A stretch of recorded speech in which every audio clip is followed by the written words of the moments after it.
The story began with a man bleeding heavily, each breath shallow and ragged. He thought about how far they had come, how much they had endured. All around him, laser beams poured down like deadly rain. He clung to a fragile hope that perhaps, just perhaps, they could still defeat the enemy. But in an instant, something tore into his chest. He froze, eyes wide. It took him a moment to realize there was a gaping hole where his heart had been beating seconds before. His knees buckled, and he fell. That was when the truth struck him. It was a fatal blow. He crumpled forward, face pressed into the dirt. One last thought flickered in his mind. That he was about to die without ever making a difference. Through blurred vision, he fixed his gaze on the flying humanoid shape ahead, the Liquidator, mankind's most feared adversary. This being had appeared without warning one day and annihilated an entire continent. In its wake, humanity had formed a special force to repel such monsters. The first to join had been a man who famously survived a meteor strike without so much as a scratch, armed with nothing but a shield. People called him Brian Miller, the world's protecting shield. Another was a sage whose power was said to rival an entire military division, Bella Albright, the great sage. Then there was Jacob Bloomfield, the divine archer, who once felled a high-level dragon with a single arrow. And Amy White, the sword saint, hailed as the strongest swordsman in history. And then there was them, the support unit. Around them lay the corpses of fallen comrades. The man bleeding out on the ground, Gray Lee, was a mere foot soldier who believed they were little more than sacrificial pawns. He watched the elites fight, their skills on a level he could hardly comprehend. He had known that graduates of the World Union Academy were exceptional, but the gap was far wider than he imagined. The elites launched attack after attack against the Liquidator. The sight made him feel useless. He thought that whether the support unit existed or not, the outcome would be the same. Amy continued her assault, stabbing with blinding speed. Gray gritted his teeth. The disparity between them was so crushing it made his chest ache more than his wounds. The Liquidator evaded her with ease, until one of her blades drew blood. He found himself impressed that she had managed even that, but then the Liquidator grew serious. With one swift, precise strike, he sliced Amy's body clean in half. Her blood splattered across the ground as she fell. Gray's eyes widened in horror. The Liquidator had stopped playing games. Gray could not believe it. A single strike had ended her. The realization hit him hard. There was no chance of victory. He lay in a spreading pool of his own blood, still conscious. Time had passed since the wound to his heart, yet he lived. He could not understand why. Then, through the ringing in his ears, a weak voice reached him. The voice said that it had finally found him. His blood dripped to the ground, each drop transforming into a small point of light, which grew into a message, summoning him, declaring that he possessed great power. He awoke to find himself in a dark place, surrounded by ancient stone structures. He asked aloud where he was. The barren emptiness made him think of the afterlife. Ahead, upon a throne, sat a figure like a god, clad in black, with horns, a veil across its brow, and a golden mark on its chest. Its face was calm, stoic. The figure told him that he had not died, and that his wounds had already been healed. Gray's thoughts raced. He saw an image of his battered body projected before him and asked if it had been healed by the figure. The figure replied that it had not, it was Gray's own power. Gray was bewildered. The figure admitted that it could not fully understand his power, but assured him it was greater than the Liquidator's, provided he could master it. Gray asked if that meant they could win. The figure said it did not know and advised against false hope, but insisted that the Liquidator must be destroyed. That was why it rose from the throne and drove a hand into Gray's chest. A bright blue light flared, and a magic circle formed over his heart. The voice declared that it would lend him its strength. Gray awoke on his own bloodied body, gasping. He reached for his sword, the tip wreathed in dark energy. The voice told him that it was his own power. The mysterious creature explained that Gray's power was not something visible to the naked eye. Gray accepted this with a silent nod, the weight of the words settling over him. At that moment, the Liquidator's gaze shifted. He had noticed Gray. Without hesitation, Gray lunged forward and slashed. The Liquidator caught sight of his face, stunned that such strength still remained among the living. A deep scratch appeared across his chest. Gray realized his blow had connected. He attacked again, emboldened by the proof that his power could harm the monster. The Liquidator warned him not to underestimate him. Then, in a blur, Gray's world twisted. He struggled to process what had happened, until the realization struck. His body had been cleaved in half, blood spraying from the ruin like a fountain. The liquidator, strangely calm, commended him for forcing him to fight at full strength. Darkness then swept across the battlefield, a black mist swallowing the air. From it emerged a hooded figure with a mask, his very form flickering like living black flame. In his hands, he carried an enormous black sword. The liquidator, wary, erected a barrier around himself. But the flame on the figure's left side burned away, revealing a familiar face, Gray's. The liquidator questioned if he was truly human. Gray's glare was the only answer before he brought his sword down upon the barrier, straining to shatter it. The liquidator's eyes narrowed as cracks spread through the shield. It splintered, and Gray's blade cut deep. Once more, the liquidator demanded to know if he was truly human. Gray replied that he wondered the same about himself. They clashed again. Gray admitted to himself that the liquidator's strength was no small thing.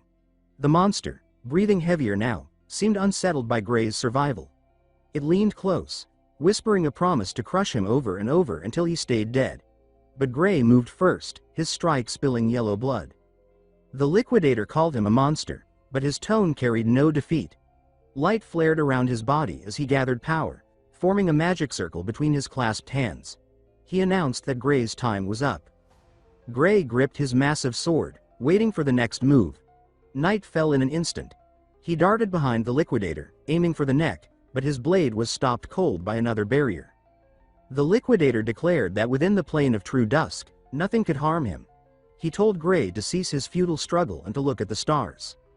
Gray's eyes widened as the reflection of a bright star filled them. It swelled, its glow blinding, until it plummeted from the heavens like a burning sun. The impact was cataclysmic, carving a vast crater into the earth. Gray was nowhere to be seen. The liquidator assumed that pulverizing him to dust would end it, but then a portal formed, expanding into a massive magic circle. A voice spoke, acknowledging the immense power gathered. The voice concluded that it was enough to bring someone back. The liquidator recognized the voice. It was Kronos. Kronos addressed the wielder of great power, asking if he could hear him. Since Gray had spent every ounce of his strength, Kronos declared he would send him back to the past. The liquidator cursed his name. Kronos told Gray that this was all he could do for him. A great clock appeared, ticking backward. As the final second passed, Kronos said he would entrust the world's fate to him. Gray awoke lying in soft grass, confused. The sky was bright, the air warm. To his right lay his hometown, Renato Village, though it had been destroyed 15 years ago. He recalled Kronos's words about sending him to the past. It was impossible to believe, yet the proof stood before him. He pushed himself up, noticing a familiar injury on his body. In those days, he was often tormented by Belder and his gang. This time, he promised himself he wouldn't be beaten by the likes of them, though he knew he was too weak to match them yet. Sighing, he admitted that defeating the liquidator still felt like an impossible dream. He resolved to avoid trouble until he grew stronger, but while walking through the forest, fate put him face to face with Belder, the largest and most arrogant of his bullies, accompanied by 3 others. Belder said he had been searching for Gray and that it had been a hassle finding him. Gray tensed. Belder tossed a sword at his feet and told him to pick it up. When Gray hesitated, Belder accused him of playing dumb, announcing he wanted a mock battle. Gray declined, saying his injury had not yet healed and thanking him for the offer. Belder insisted the blade was blunt and harmless. Gray countered that even a blunt sword was still iron, and iron could maim. Belder's expression darkened. He barked at Gray to shut his mouth, declaring that he had no right to refuse. If he didn't want a sword, then he could fight barehanded instead. Belder lunged forward without hesitation, catching Gray off guard. Gray couldn't believe the brute intended to beat him even when he stood unarmed. This didn't feel like a mock battle at all. It reeked of genuine malice. A memory from before his return surfaced. He recalled the military doctor explaining that his swordsmanship had stalled because of an injury he'd suffered as a child. Looking back, Gray realized that was the moment his life as a loser had begun. He sidestepped, evading Belder's first strike. The ease of the movement confused him. Belder clicked his tongue in frustration and attacked again. Gray ducked under the swing, his body moving on instinct. The two of them fell into a rhythm. a vicious dance where Belder attacked and Gray slipped away with each blow. It wasn't that Belder was slow, Gray realized, it was that he himself had grown faster. The revelation dawned on him as Belder's blade passed within an inch of his face. He closed the gap between them, startling the onlookers. The other three young men muttered that it seemed like Gray had become an entirely different person. He stooped to pick up the sword. His body might not be the one hardened by endless battle, but his mind held every memory of those fights. Belder came at him again. Gray swung with his uninjured hand, striking true. Belder let out a sharp groan, stumbling back. Gray was surprised it was enough to knock him off his feet. For a moment, he wondered if it was right to fight someone so inexperienced. But pity was wasted on trash like this, men who had tormented him simply because he couldn't fight back. That was no longer the case. His next attack forced Belder to drop his weapon entirely. Cursing, Belder staggered back. Gray noted how easily he'd surrendered the sword. This was worse than amateur skill. He remarked that Belder clearly had no training in receiving a blow. Stepping closer, Gray told him there was nothing to fear, since the blade was dull and perfectly safe to beat someone with. Then he struck. Belder's eyes went wide as blood welled from his shoulder. Shocked, he cried out and fell to his knees. Gray examined the weapon. It was blunt, completely harmless in theory. If it had been sharp, Belder might have been dead. Without mercy, Gray continued the assault. A strike to the nose sent Belder sprawling on his back, blood gushing. Gray decided to keep using the blunt edge. Looming over him, he mocked his screams, reminding him that he had been the one to claim such a weapon was safe. His grin twisted into something dangerous. Fear crept into Belder's eyes. He shouted for his companions to stop standing around and attack. But they hesitated, unnerved by Gray's sudden strength. One suggested they attack from behind. They surrounded him. Gray asked if they wanted another round. Belder barked in order to kill him. Gray admitted he had been willing to overlook the earlier attack, but had now changed his mind. The forest soon erupted with the sounds of violence. When it was over, all four bullies were bruised, sporting swollen lumps on their heads, their eyes barely able to open. They knelt meekly, hands resting in their laps. Gray recalled how these same faces had once filled him with fear. He asked if they were from a dojo. Belder replied vaguely that it was something like that. Another admitted they had stopped going, thinking themselves strong enough. Gray scoffed inwardly at their definition of strength. Still, he saw potential value in the dojo. It was referral only, and he wanted in. Belder refused, saying he couldn't bear to tell his master he'd lost. Gray swung his sword in front of Belder's face, suggesting they continue what they'd started. Panic set in. Belder bolted, shouting the dojo's location over his shoulder. His speed startled everyone. The three lackeys shouted after him not to leave them behind. They entered the city. Belder asked why Gray wanted the dojo. Gray explained that it had a recommendation slot for the academy. Belder said he had heard of that. Gray stated plainly that this was his goal. One lackey remarked that Gray was already strong enough. Gray replied that even the world's strongest fighters couldn't match the Liquidator. Even with Kronos' power, he hadn't scratched the monster when it was serious. He had no idea how strong he needed to be, but he had an idea where to start. He remembered the fleeting moment during his clash with the Liquidator when he'd controlled the dark power, channeling swordsmanship taught by the Sword Saint. If he had trained in the same conditions she had, the fight's outcome might have been different. That, he suspected, was why Kronos had sent him here.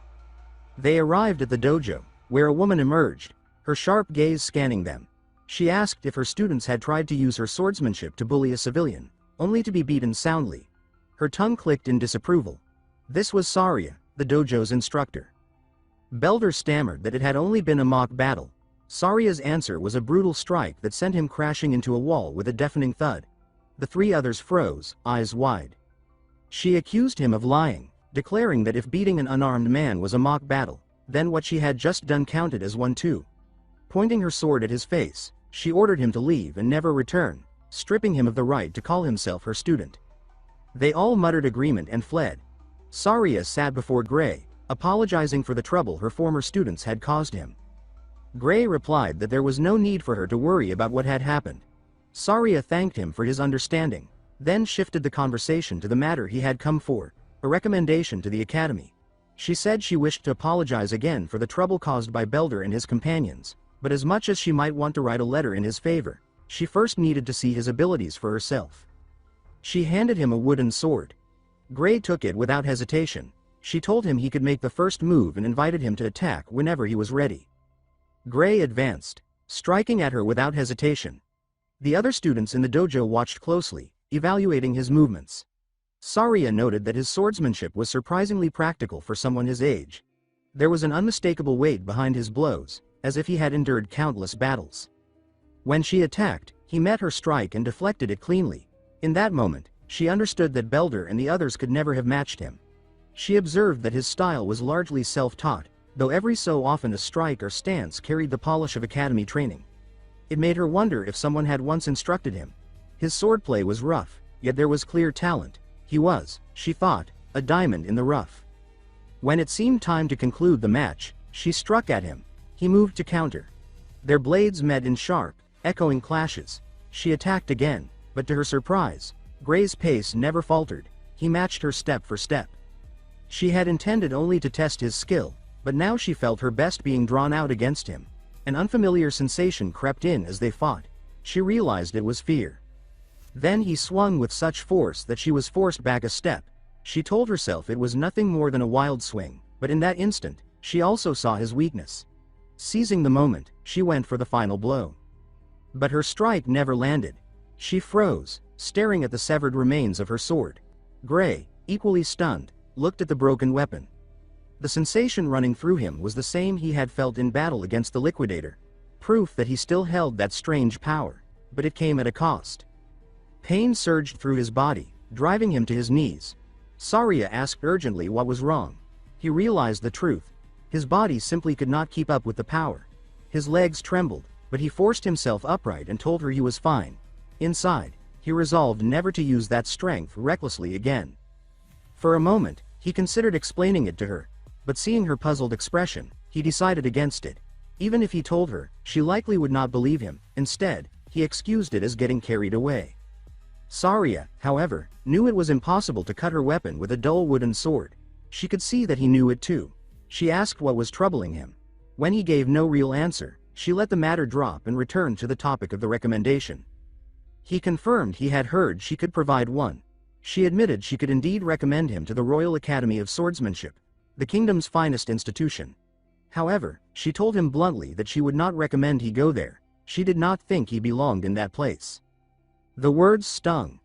They fed into his insecurity, the same doubt that had haunted him since the battle, his belief that he lacked true strength.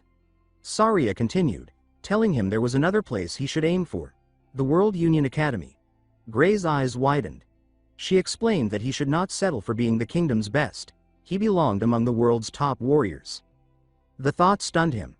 That was the place where the Sword Saint and the others had trained. He asked if someone like him could truly be accepted there. She answered simply that it was impossible. She knew, and so did he, that his body was far from fit enough to wield a sword at that level. She pointed out that with his current state, he might pass for a skilled swordsman at the Royal Academy, but the World Union Academy demanded more. Every student there was a genuine monster. He knew she was right. His current body could not compete. His expression darkened.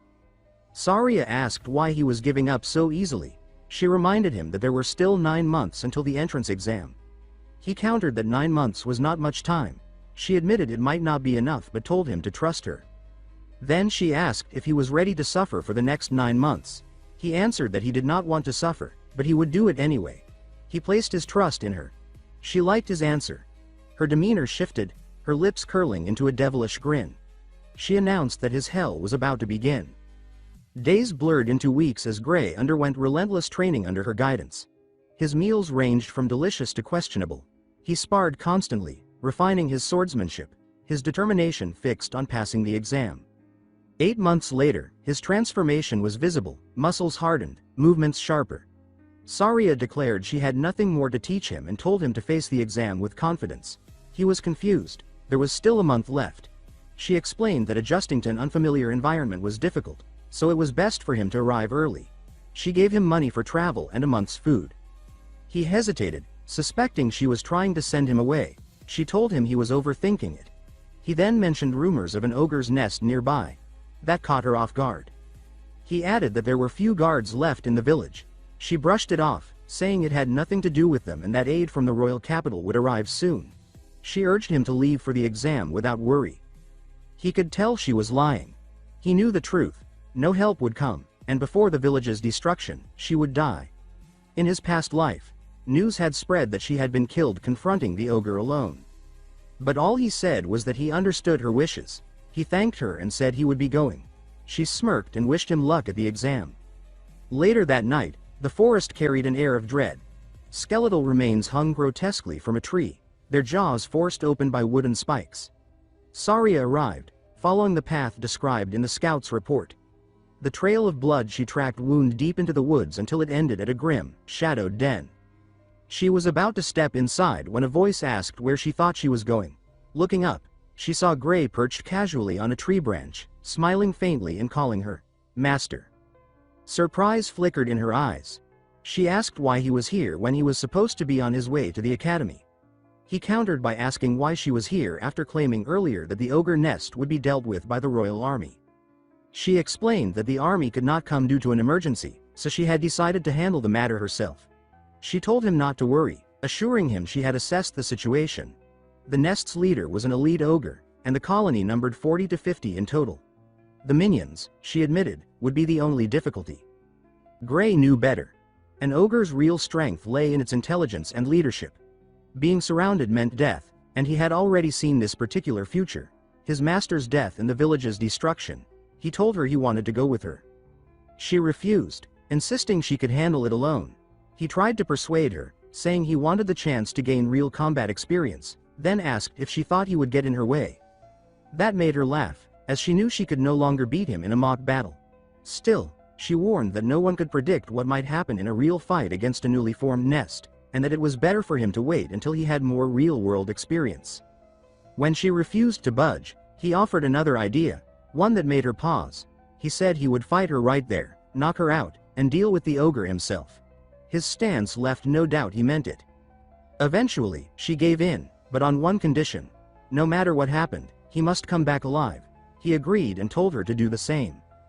Beneath the cold moonlight, they crouched behind a boulder, watching the colony. The nest was built in a place with no escape routes. A sign of the ogre's confidence. It also meant that once they went in, retreat would be nearly impossible. Saria scanned the camp but saw no sign of the boss, guessing it was inside the largest tent. They would have to thin the numbers before it emerged. She told Gray to take one flank while she handled the other. He nodded, and they struck.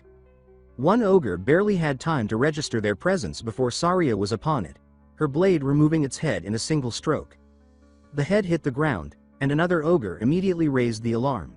Within moments, a horde came rushing. On his side, Gray moved with ruthless precision, cutting down enemy after enemy. Saria was equally efficient. Soon, the ground was littered with corpses, and they regrouped in the center of the carnage. She praised his performance, remarking on how unbelievable it was for a first battle. He dismissed the compliment, telling her to stay alert. They were only getting started. But inside, he felt something was wrong. These ogres were far too weak. If this was truly their strength, Saria could have handled them alone. The real danger was still in that tent. Then he saw them. A pair of glowing red eyes in the darkness, fixed on him. An uneasy chill gripped his chest. Without hesitation, he told her they had to leave immediately. She asked why, but his expression turned urgent, and he shouted for her to run. She read the fear in his voice and complied. They sprinted for the exit, only for a massive figure to drop from above, blocking their escape. It was an elite ogre. Saria smirked, saying it was an honor that the boss had come to meet them. But Gray told her this wasn't the boss. A deafening roar tore through the air, forcing Saria to clap her hands over her ears. Dozens more ogres burst into the clearing, eyes wild. Behind them stood a towering, monstrous figure. Gray said it was far beyond an elite, an ogre general, the true master of the nest. The elite blocked the rear, the horde blocked the front, and the general loomed over all of them without even moving. Its presence alone was suffocating. The moment Saria heard the name, she knew the fight was unwinnable. She glanced toward the elite and suggested they cut it down to make an escape. She lunged, striking its shoulder, but the wound closed almost instantly. Gray told her it was pointless. The roar had empowered every ogre present, making them stronger and giving them rapid regeneration. Even she was now struggling to bring one down. He told her not to focus on winning, just to buy him time. Concern edged her voice as she asked what he intended to do. He answered with a single plan. Kill the ogre general. An axe-wielding ogre swung at him, trying to knock his weapon away. He grew irritated as more of them closed in from all sides. One well-placed blow shattered his sword entirely. He understood then. His weapon could not withstand the power of a boosted ogre. The ogre swung at him again, and Gray leapt back just in time. Relief flickered for a moment. He still had a spare sword, but he knew it would not last long either. Seeing his situation, Saria tossed her extra weapon toward him. He caught it and thanked her. Now armed with 2 blades, he focused on a single goal. Cut through the horde and reach the ogre general. The rest could wait. Drawing the second sword, he slashed through the ogres in his path in a blur of movement. One clawed at his cheek, leaving a thin scratch as it swung. Another came at him with an axe, the impact jarring his arms as he blocked. He clicked his tongue, forcing both swords forward to push it back. More ogres surged toward him. Above the din, the ogre general's weapon began to glow, followed by a roar so loud it rattled the ground. Gray flinched as the horde seemed to swell with power, their movements faster, their blows heavier. He understood instantly. The general had figured out his plan. It was smart. Too smart. Their weapons clashed again, his blade ringing against an axe, the force pushing him backward. Gritting his teeth, he kept moving forward, hacking through as many as he could. But then an ogre barreled into him, pinning him down while another raised its axe. He wrenched one arm free and drove his blade into the clinging ogre's neck. In that moment, he realized their intent. They were throwing themselves at him just to wear his weapons down. A shadow loomed overhead. Another ogre leapt, fist cocked. He brought up his sword in defense, but the impact was monstrous, hurling him across the ground. His chest burned, blood filling his mouth. His hands shook as he rose to one knee, breath ragged. One sword lay in pieces beside him. He was down to his last. The truth sank in. With only one blade, facing the horde and the general was impossible. Experience from before his regression told him as much. He called out to Saria, telling her to run while they were still focused on him. She only looked amused. When he pressed, asking if she planned to die for nothing, she replied with a grim expression. Then her tone shifted. She admitted she could not run at all. His eyes dropped to her leg. A deep gash bled heavily. His stomach turned cold. Now there were no options left. He had come back in time with one purpose, to defeat the liquidators, but this fight might be where his life ended. He swung his sword with everything he had, but the steel finally gave way under the strain, shattering into fragments. Still, he refused to stop. He forced himself to remember the sensation of that power he had touched before, the one that could cut down impossible foes. He closed his eyes, teeth clenched, forcing the memory into his mind as the ogres closed in. The moment the final shard of his sword spun through the air, his eyes snapped open, glowing red. The feeling returned. In his hands formed a blade of pure shadow, its edge dripping with lethal intent. With a single swing, he cleaved through a cluster of ogres, severing heads in a spray of blood. Mist curled along his blade and face. Saria stared in confusion. Gray's expression was grim, yet he turned to her and assured her it was all right. The ogre general's weapon glowed again, only to be sliced apart in an instant. While Saria's attention was fixed on that, another ogre lunged for her. She cut it down with surprising ease, realizing the truth. Without the general's boost, their blows were nothing. The battle dragged on into the late hours of the night. When the last corpse hit the ground, Gray apologized for breaking her sword. She waved it off, saying he had saved her life. He offered the broken weapon back to her, but before she could ask about the strange power, his legs buckled. He collapsed face first into the dirt. Panic broke through her composure as she shouted his name. Gray's mind sank into darkness. All around him was black, except for a single door bound in chains. Black flames began to eat through the bindings. He recognized the sensation. It was the same power he had just unleashed. The thought of opening it made him uneasy, yet he stepped forward. Then, a presence appeared behind him, so heavy and terrifying it froze him in place. His breathing grew quick and shallow. He knew without question, if he opened that door now, he would die. A voice spoke from the darkness, telling him he had made the right choice. He jolted awake, gasping, drenched in sweat. Saria, startled, turned toward him. Relief softened her face as she told him he was finally awake. When he asked where he was, she explained he was in the village infirmary. He had been unconscious for 5 days, and she admitted quietly that she had been afraid he might never wake. When Gray realized he had been unconscious for 5 days, the truth sank in. He had pushed his body far beyond its limits. Saria remarked that calling it pushing himself was putting it lightly, but she set the comment aside and asked if he could move. Gray tried, only to discover that his right arm felt useless. He could move it with effort, but there was no strength behind the motion. A pit formed in his stomach at the thought of never holding a sword again. Worse still, an odd bruise marred the skin. A blotch as though black ink had been splattered along his arm. Saria seemed unsurprised. She told him she had expected his movement would be poor. He wondered silently if she could even see the black mark. Then he admitted aloud that his dominant arm was all but powerless. She confirmed his fear. He would not be healing properly anytime soon. The bones in his arm had been completely shattered. Shock hit him. There was no pain, which only unsettled him further. Saria explained that they had used a magic potion for treatment. That made his eyes widen. Such things were expensive beyond reason. She told him not to worry about it. The village chief had provided the potion himself. Gray could not fathom why someone would give such a priceless resource to him. Saria reminded him plainly. He was the village's hero. He was still trying to process that when the door burst open and the chief entered. Gray immediately thanked him for the potion, but the chief insisted the thanks should go the other way. The man spoke with strong emotion, telling Gray that he had fought and slain an ogre general, a creature so dangerous that even troops from multiple towns could not so much as wound it, and that monster had been headed straight for their village. Clasping Gray's hand tightly, the chief said that without him and Saria, there would be no potion, no infirmary, no survivors. None of them would even be alive to speak now. Gray tried to brush it off, but the chief swore it was no exaggeration. The truth gnawed at Gray. Before his regression, the village had been wiped out by the ogre attack. Now, it still stood. The chief offered to explain everything in detail if Gray still did not understand the importance of what he had done. Then he added that he had heard Gray was planning to take the academy entrance exam, and asked if it was true.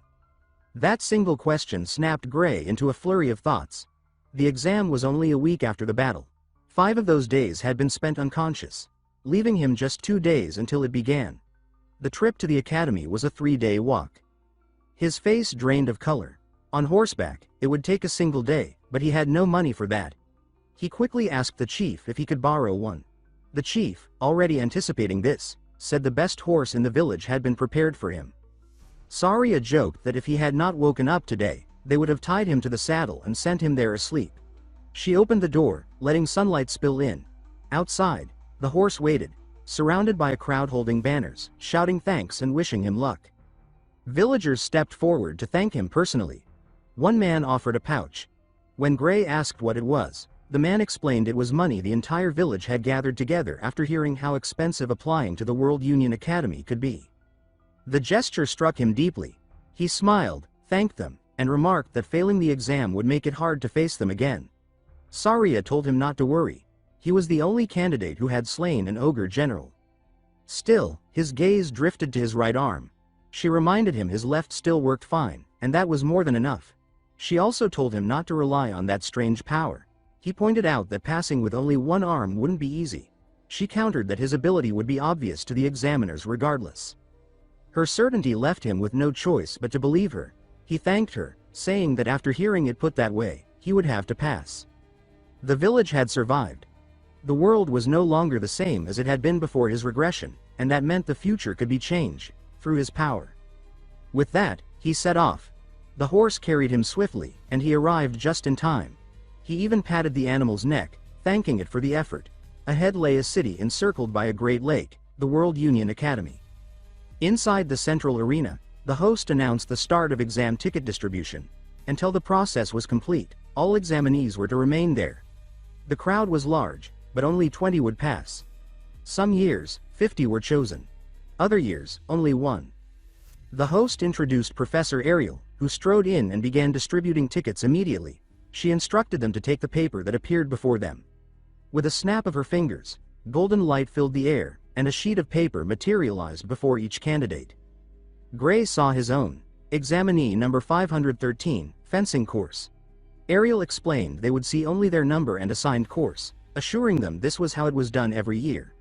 She smiled faintly, stating that the academy judged neither age, gender, nationality, nor status, not even names. Only those who passed the exam and earned the right to cross the bridge would be asked for their name, and even then, they could give a false one if they wished. Gray frowned in confusion. He had left his sword at the inn, yet his paper still listed him for fencing. Ariel explained that course assignment was based on appearance. If she had gotten anyone's wrong, they were to raise their hand. The examinees stood in stunned silence, still processing what they had just witnessed. Many whispered among themselves, unable to believe that Professor Ariel had been able to assign courses for hundreds of people simply by looking at them. Some suspected she had researched every candidate beforehand. Others speculated that she must have used some kind of mind-reading magic. But after a few moments, no one raised their hand to dispute their placement. Ariel concluded, with a small nod, that no one had been misassigned. She then announced the exam schedules and instructed everyone to check their tickets. Gray looked down and saw that his was set for the first day. At 11 a.m. the sight made his stomach sink. He had been hoping for at least a few extra days for his arm to recover. Ariel reminded them that the test would be a one-shot practical exam. If they were late, they would be disqualified. No exceptions. No rescheduling. Gray rubbed his arm, thinking about how little strength he could summon in it, and prayed silently that it might feel better by morning. When the next day arrived, his hopes were dashed. His arm was exactly the same. He would have to take the exam in this state. His number was called to the arena entrance. Taking a deep breath, he told himself to focus and not let pessimism take over. His left arm still worked, and he could move his right to a limited extent. The rest would have to come from technique. Before his turn, he studied the examiner in action. The man invited the current examinee to make the first move. The candidate attacked, swinging heavily, but the examiner sidestepped with ease. The candidate shouted in frustration, gripping his sword with both hands for a more forceful strike. The examiner blocked the blow one-handed, crushing the man's spirit in that single display. Then, without hesitation, the examiner surged forward and blasted the examinee off his feet with a single swing. The candidate hit the ground hard, and the match was called over. He was told to retrieve his weapon and leave. Watching this, Gray allowed himself a small, wry smile. He already knew this was going to be impossible. His number was called. As he stepped forward, he could hardly believe he was about to face someone who had just dismantled a larger opponent with one arm. He was told to make the first move. Despite feeling like he had no chance, he resolved to give it everything. He charged, recalling Saria's teachings. That a sword is not swung by the arms alone, but through power generated from the entire body. Even if his right arm was weak, he could drive force through his legs, back, and core. He swung. The examiner ducked under the strike. Nervousness twisted in Gray's gut. This was not his usual way of fighting. If swordsmanship without arm strength were easy, no one would train their arms at all. The examiner countered, and Gray was surprised. The strike was slow enough for him to block. The power was immense, but the speed and technique were nowhere near his master's. If he relied on the swordsmanship Saria had drilled into him, he might be able to compensate for his arm's weakness. His eyes sharpened. The examiner was slower than expected, not as overwhelming as he had feared. Saria's voice echoed in his mind, promising he would pass. Their blades clashed, and for a moment, Gray overpowered him. Hope began to spark. But the fight continued, and the difference in raw power showed. The examiner's form was solid. Breaking through it was no simple task with one arm. Still, Gray saw his movements grow rougher. He baited the examiner in, waiting for the right moment. The man committed to a wide swing, exactly what Gray wanted. Gray shifted his weight, stepped around him, and in an instant was behind him. No matter the gap in strength, if he could get behind, he could win. His blade hovered just an inch from the examiner's back. And then the order to halt rang out. Gray froze, confused. It felt too soon to end. Another examiner announced that the time limit had expired. The result was declared. A draw. Gray's eyes widened. He loosened his grip on his weapon, his body sagging in defeat. He had fought with everything he had, yet could not win. Leaving the arena, he felt the weight of failure pressing heavily. If he could not defeat the examiner here, the road ahead would be steep.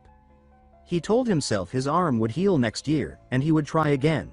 Before stepping out for good, he glanced back at the arena, quietly thanking it for the fight. 1 week later, in meeting room 53 of the World Union Academy, the head of the academy asked the professors for their impressions of the candidates now that the exams had concluded. One complained of exhaustion. An older professor commented that having every instructor observe all candidates together was inefficient, suggesting they divide the workload next year. Another professor disagreed, stating firmly that no amount of convenience was worth the risk of overlooking true talent. The head of the academy sighed, reminding the professors that he had asked for their thoughts on the examinees, not complaints about the system. He began with the swordsmanship course, asking who had passed. The instructors reviewed the recordings. One professor reported that, as always, those who defeated the examiners automatically passed, while the rest would be evaluated based on the quality of their performance and how long they lasted within the 15-minute time limit. He then asked the other swordsmanship instructors for their recommendations. One professor replied that aside from those who won outright, candidates 5,217 and 753 stood out. Another agreed, adding that there was little point in including more, as the rest would struggle to keep pace in class. The first professor asked if anyone disagreed, but no one spoke up. As the meeting moved toward confirming the final list for the swordsmanship course, Professor Ariel spoke up, asking about candidate 513. The head glanced at her, curious. She repeated her question. What did they think of number 513? The screen replayed his match. A professor scoffed, calling him a little guy who had nearly won but relied too much on traps to catch the examiner. Others noted that his technique was solid but his strength was lacking, making it clear he had been outmatched from the start. The brown-haired professor with the mustache dismissed him outright, saying he simply wasn't good enough. The others nodded in agreement. Ariel sat in silence, disbelief creeping across her face. To her, it was astonishing that so many had watched yet failed to notice what she had seen. If everyone was blind to it, she thought, perhaps having all the professors observe together was nothing but a waste. The next day, Gray stood with his exam ticket in hand, waiting for the results of the swordsmanship course. Only 6 names would be called. The air was tense. The first number announced was 5, the exam ticket burning to ash in its owner's hand. Next came 217, followed by 432 and 615, then 753 and 925. That was the end. Gray's heart sank. His number was not called. The successful candidates were told to cross the bridge and complete enrollment by day's end. Cheers erupted around him for the victors, but he stood still, his face shadowed with disappointment. Then came an unexpected announcement, the Divine Eye special admission. Within seconds, his number was called, and his ticket burned with blue flames. Gasps rippled through the crowd. Gray froze, too stunned to react. Around him, whispers turned sharp. Some muttered that the academy must have cheated, that this was a disgrace to its name. He had never heard of this special admission before. Doubt gnawed at him. Had Saria done something? But no, she had never mentioned it. An elderly man silenced the murmurs, declaring that the Divine Eye was a long-standing, prestigious category that had produced heroes for centuries. The crowd scoffed, claiming that prestige was long gone. They pointed to past Divine Eye selections: Amy White, Bella Albright, Leek Muller, Jacob Bloomfield, and mocked them as failures. Gray knew the truth. Those same people had been part of the main force against the Liquidator. Now, his name would stand alongside theirs. An announcement rang out. The entrance ceremony would begin in 30 minutes. Students were instructed to change into their uniforms and gather at the plaza in front of the main office. The uniform was black, bearing the Academy's emblem in silver. Gray looked sharp in his, arriving early at the plaza. A small group had gathered, unsure if they were in the right place. There was no stage or seating. A man rushed toward them, apologizing for the delay and explaining there had been a mix-up. He asked them to step back so stairs could be placed there. Once they moved, he knelt, pressing his palm to the ground. A large magic circle flared to life, and the earth shifted. Before their eyes, an entire structure emerged from nothing. Apologizing again, the man told them they could sit wherever they liked. The students were stunned. Teleportation magic on this scale was almost unheard of. Gray sat down, thinking the Academy had simply wanted a venue where the building could be prominently displayed. Extravagant, yes, but impressive. Some students remarked there were far too many seats for only 30 admits. The girl sitting near Gray admitted she didn't know why. Her life until now had been nothing but sword training. Another explained that the academy drew top candidates from around the world. She pointed to the sky. The first girl's jaw dropped at the sight of aircraft and dragons flying overhead. Gray's gaze locked on the magic airship Strataqueen. He had boarded it once during the Liquidator subjugation campaign, and it was among the largest airships in existence. That the academy would use it just for an entrance ceremony was staggering. The airship landed, and more students disembarked. With everyone present, the ceremony began. The headmaster gave his speech. Gray found it dull. Just like any other ceremony. The next segment introduced the top students from each course. Leonhardt, the highest ranked in swordsmanship, was called first. As he walked to the stage, students whispered about how he had defeated his examiner instantly. Some even claimed his skill rivaled that of the professors. Gray watched closely. Before reaching the podium, Leonhardt turned to the head staff and asked if he was free to speak his mind. They granted permission, and he gave them a polite thanks. He began by stating that he had a single complaint to make to the academy. Before addressing it, he offered a formal greeting to his fellow students and those who had earned admission through what he called the proper way. He said it was an honor to stand among them and hoped they would graduate as people capable of making meaningful contributions to the world. He encouraged them to work together, saying he looked forward to the day when they could all aim high as students of the prestigious World Union Academy. Then his tone shifted. He declared that among them were people who did not deserve to be there. He turned to Professor Ariel and asked if he was wrong. She was caught off guard but replied that every student present had passed the academy's rigorous process. While she admitted some might not match his strength, she argued it would be unwise to exclude them. She then asked him why he had singled her out. Leonhardt's eyes narrowed. He said he was not talking about those who had passed normally, but about the students she had backdoored into the Divine Eye special admission. Then he called for whoever that special admission student was to stand up, return their uniform, and leave the academy. Tension swept across the plaza. Gray, stunned by Leonhardt's hostility, recalled that the man had been sitting beside him earlier. Relief crept in when he realized Leonhardt didn't know his face. If he stayed silent, he could avoid being drawn into this. Professor Ariel only remarked that the students this year were lively. Leonhardt, feeling ignored, accused her again of letting unqualified students slip in. She didn't respond at first. Then, suddenly, she leaned in and whispered in his ear, asking if he truly believed he was stronger than that kid. The move startled the entire arena. Leonhardt stiffened, then gritted his teeth and answered yes. He asked if she was challenging him to prove it. She smiled faintly and suggested a bet. His interest sharpened. She wagered both her position and the special admission student's enrollment. Gray's confusion grew. He still had no idea what was happening. Leonhardt asked if she intended to make him fight the special admission student. Ariel replied that she would never do something so dull, adding that if Gray went all out, Leonhardt would be dead. As a responsible teacher, she said, she wouldn't risk their lives. Instead, she proposed a safer contest, a monster challenge. She noted that Leonhardt was better at fighting beasts than people. He glared but conceded she knew him well, and asked for the details. She explained that each would face a monster of her choosing, with the creatures increasing in difficulty each round. The first to fail would lose. If Gray lost, she would resign, and all special admission students would be expelled. If Leonhardt lost, he would follow any order she gave. He asked what kind of monsters she meant.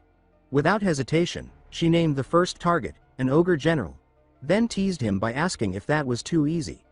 The crowd gasped, but Gray remained unreadable, only wondering why she had chosen that enemy. Leonhardt erupted, saying no one could defeat such a creature alone. Ariel clarified that they had an entire year to prepare. That only fueled his anger. He argued that if anyone could solo a disaster-class monster in a year, there would be no monster problem in the first place. Then, catching his breath, he accused her of making the task impossible just to avoid a clear winner. Confidently, he announced he wouldn't play along. Ariel smirked and added one last condition. If it ended in a draw, Leonhardt would be the winner. She repeated the stakes. If Gray failed to kill the ogre general, she would be fired and the special admits expelled. She asked him what he thought. He stared at her as if she'd lost her mind, convinced the bet was stacked against her. She took his silence as consent. He warned her it had better not be a weakened ogre general. She calmly assured him it would not. With a flick of her hand, A feather pen appeared in the air, and a magic contract materialized. She told him the terms were already written. If he had no objections, he could sign. He read it, then agreed, though he couldn't help asking if she truly believed the boy could win. Her answer was ambiguous. Who knows? Before she returned to her seat. Other professors whispered, questioning her sanity. Some speculated she was using this as an excuse to retire. It wasn't impossible, she was past her prime. Gray understood he had no choice now. The bet was set. Yet something gnawed at him.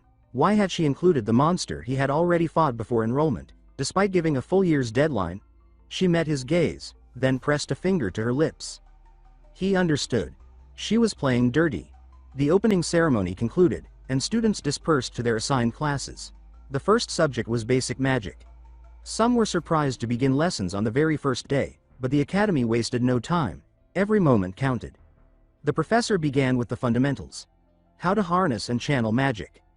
The professor began his lecture by explaining that the human body contains a hidden energy called ether, which can be guided through the body's magic circuits to cast spells. He scribbled diagrams on the board as he spoke, his tone confident and precise. Gray sat quietly in the back of the classroom. At first, he worried about whether he could keep up, but soon he realized this was the same material he'd learned back in boot camp. So far, so easy. But there was one serious problem. Of all the classes he could have been assigned, he'd ended up in the same one as Leonhardt. Gray silently prayed that Leonhardt wouldn't find out he was the Divine Eye special admission student. The professor caught him staring off and called him out for losing focus barely 5 minutes into the lesson. Gray was shocked.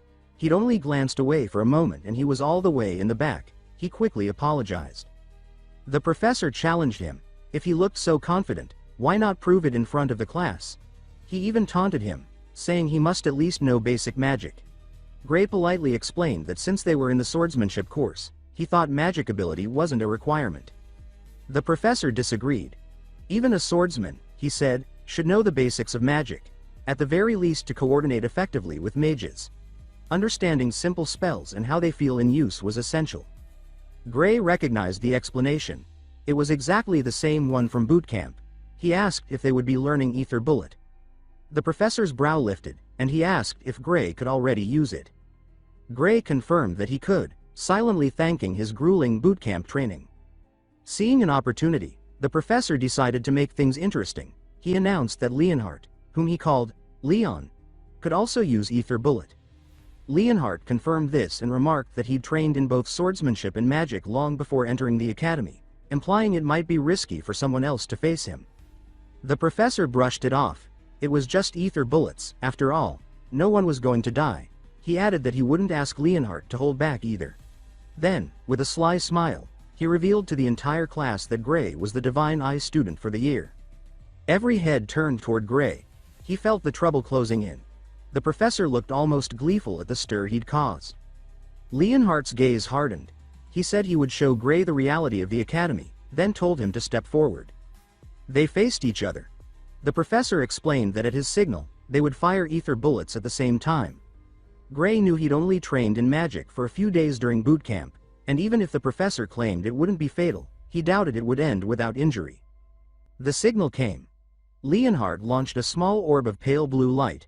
Gray's own casting produced a much larger, intensely glowing sphere. The reaction was immediate. Faces froze, murmurs stopped. Even Gray stared, surprised, as his ether bullet completely overpowered Leonhardt's. A sharp cry escaped Leonhardt as the professor hurriedly threw up a barrier. But the barrier cracked, then shattered, allowing the blast to knock Leonhardt off his feet. A wave of wind and light swept through the room, rattling desks and making students shield their eyes. Leonhardt groaned from the floor, but managed to stand, insisting he was fine. The professor exhaled in relief, though his mind was elsewhere. That shot could have killed Leonhardt outright if the barrier hadn't softened the impact. And what unsettled him more, he didn't know a single professor who could produce an ether bullet that strong.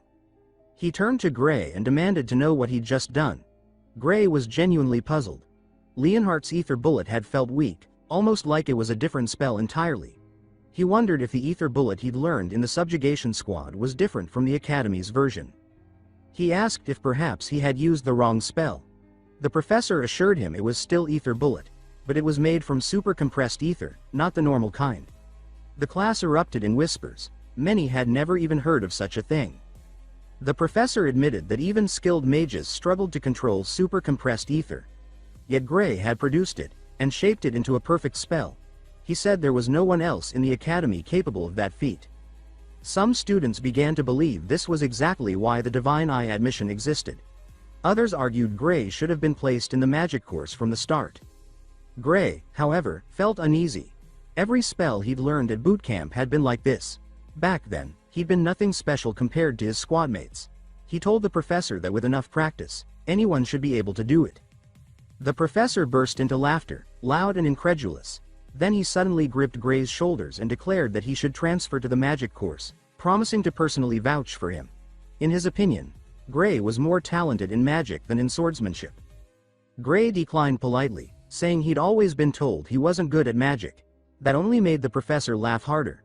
He called Gray a once-in-a-generation genius, a prodigy the academy would be mad to waste.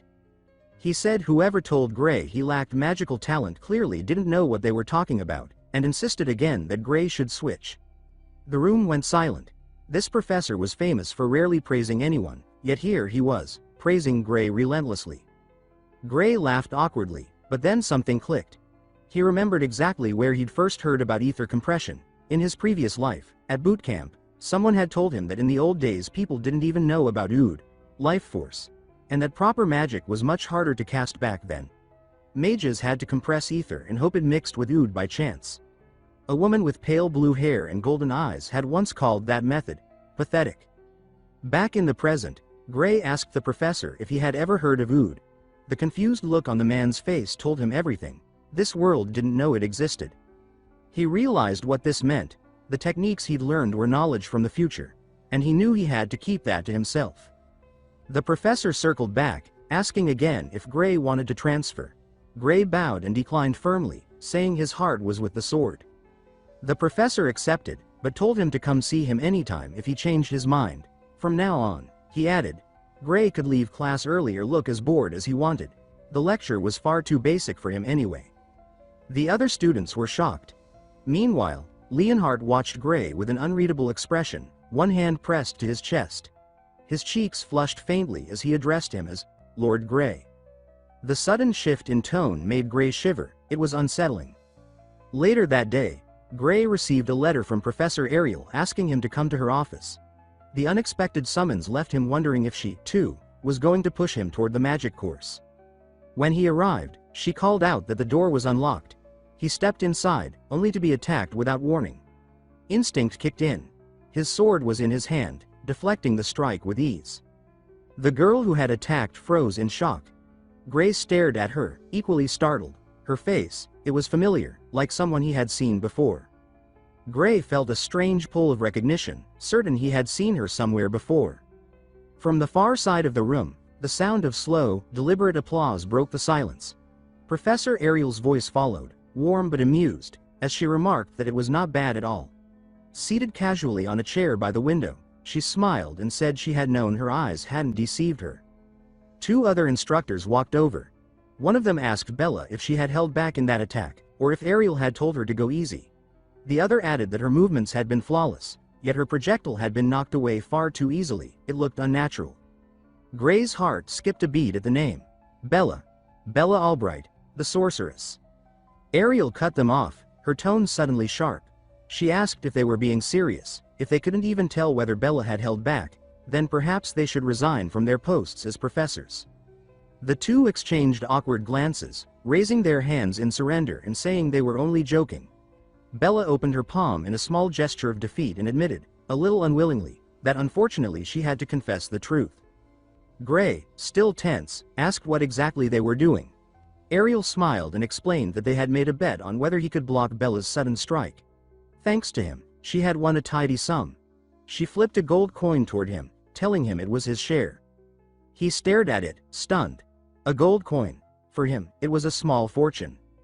One of the other instructors looked at Gray with a thoughtful expression and said that from their earlier exchange, it seemed as though he had deliberately avoided using his dominant hand, almost as if he were protecting an arm that couldn't move properly. Another asked if they thought it was due to an injury. The first replied that rather than obvious physical damage to the muscles, it seemed more like something deeper. Bella agreed, saying that a simple injury alone couldn't cause that kind of reaction. Gray felt his chest tighten. These people could see through far too much with a single glance. One of the instructors remarked that if they couldn't at least notice such things, they wouldn't be qualified to teach at the academy. They also noted that Ariel had seemed aware of it back during the exam. Ariel brushed her hair back and told the other two that if they understood now, they could leave.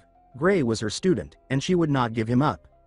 The two exchanged a look, and one said they would, for now, acknowledge his potential. But one added that nonetheless, if his injury doesn't heal, that would still mean that he fails to meet the Academy's admission standards. With that, they left. Ariel then told Gray that she had heard from Professor Carlos about his use of super compressed ether in class. She lifted her coffee cup and said that meant he already knew what it was. She added that Carlos had come to her office requesting that Gray be transferred to the magic course, but she had, of course, refused. Setting the cup down, her gaze sharpened, telling him she believed he was more suited to the sword than to magic. Bella added that from what she had seen, he didn't even look like he practiced magic compression at all. There were no signs of training in it. Ariel's eyes could tell in an instant. Gray took a sip of coffee and thought it best not to lie here. He admitted she was correct. Ariel then asked if he minded telling her what trick he had used, promising to keep it secret and even reward him. Resting a hand on Bella's shoulder, she said she truly needed to know, for this girl's sake, for the sorceress's sake. He repeated, then correcting himself quickly to say, for Bella's sake. Gray thought he had nearly called her sorceress aloud. Ariel explained that while Bella was a genius in magical theory, her practical application was far from top tier. Ariel lowered her head and admitted that for some reason, she simply couldn't master ether compression, and that was why she couldn't produce super compressed ether. Gray recalled hearing of Bella Albright's reputation as a late bloomer, and now understood the reason behind her limitation. Ariel continued, saying that according to Carlos, when Gray had used super compressed ether, it hadn't looked like he was compressing at all. If there were a way to use it without actually compressing, Bella wouldn't have to be sent to Professor Bradley. The name made Gray's hand tremble around his cup. He asked if she meant Varian Bradley. Ariel confirmed it, noting that of course Gray knew the man. His notoriety was impossible to miss. Bradley had conducted countless human experiments, killing many in the process, and had caused a magical disaster that took tens of thousands of lives.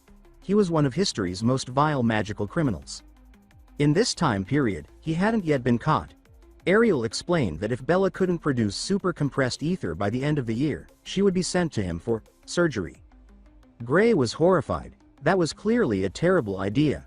Ariel confirmed it, saying that while the operation was presented as a means to enhance magical ability, it was, in truth, human experimentation. The matter wasn't public knowledge, but rumors spoke of many who had died or been ruined because of it. Bella admitted it was dangerous and frightening, but if she couldn't use super compressed ether by year's end, she would be expelled. Ariel told her bluntly that she would rather see her drop out than let that man destroy her body. Gray's fists clenched. He knew magic the people of this time had never heard of. If he revealed it, he might alter the course of history. But the vision of a bloody future and his companions' gruesome deaths rose in his mind. Damn it, he thought, if that hellish future could be changed, all the better. He set down his cup and said he understood. He would teach Bella how to use super compressed ether. Later, in the arena, the setting sun cast a warm glow over the space. Gray drew diagrams on the board, explaining everything he knew about magic.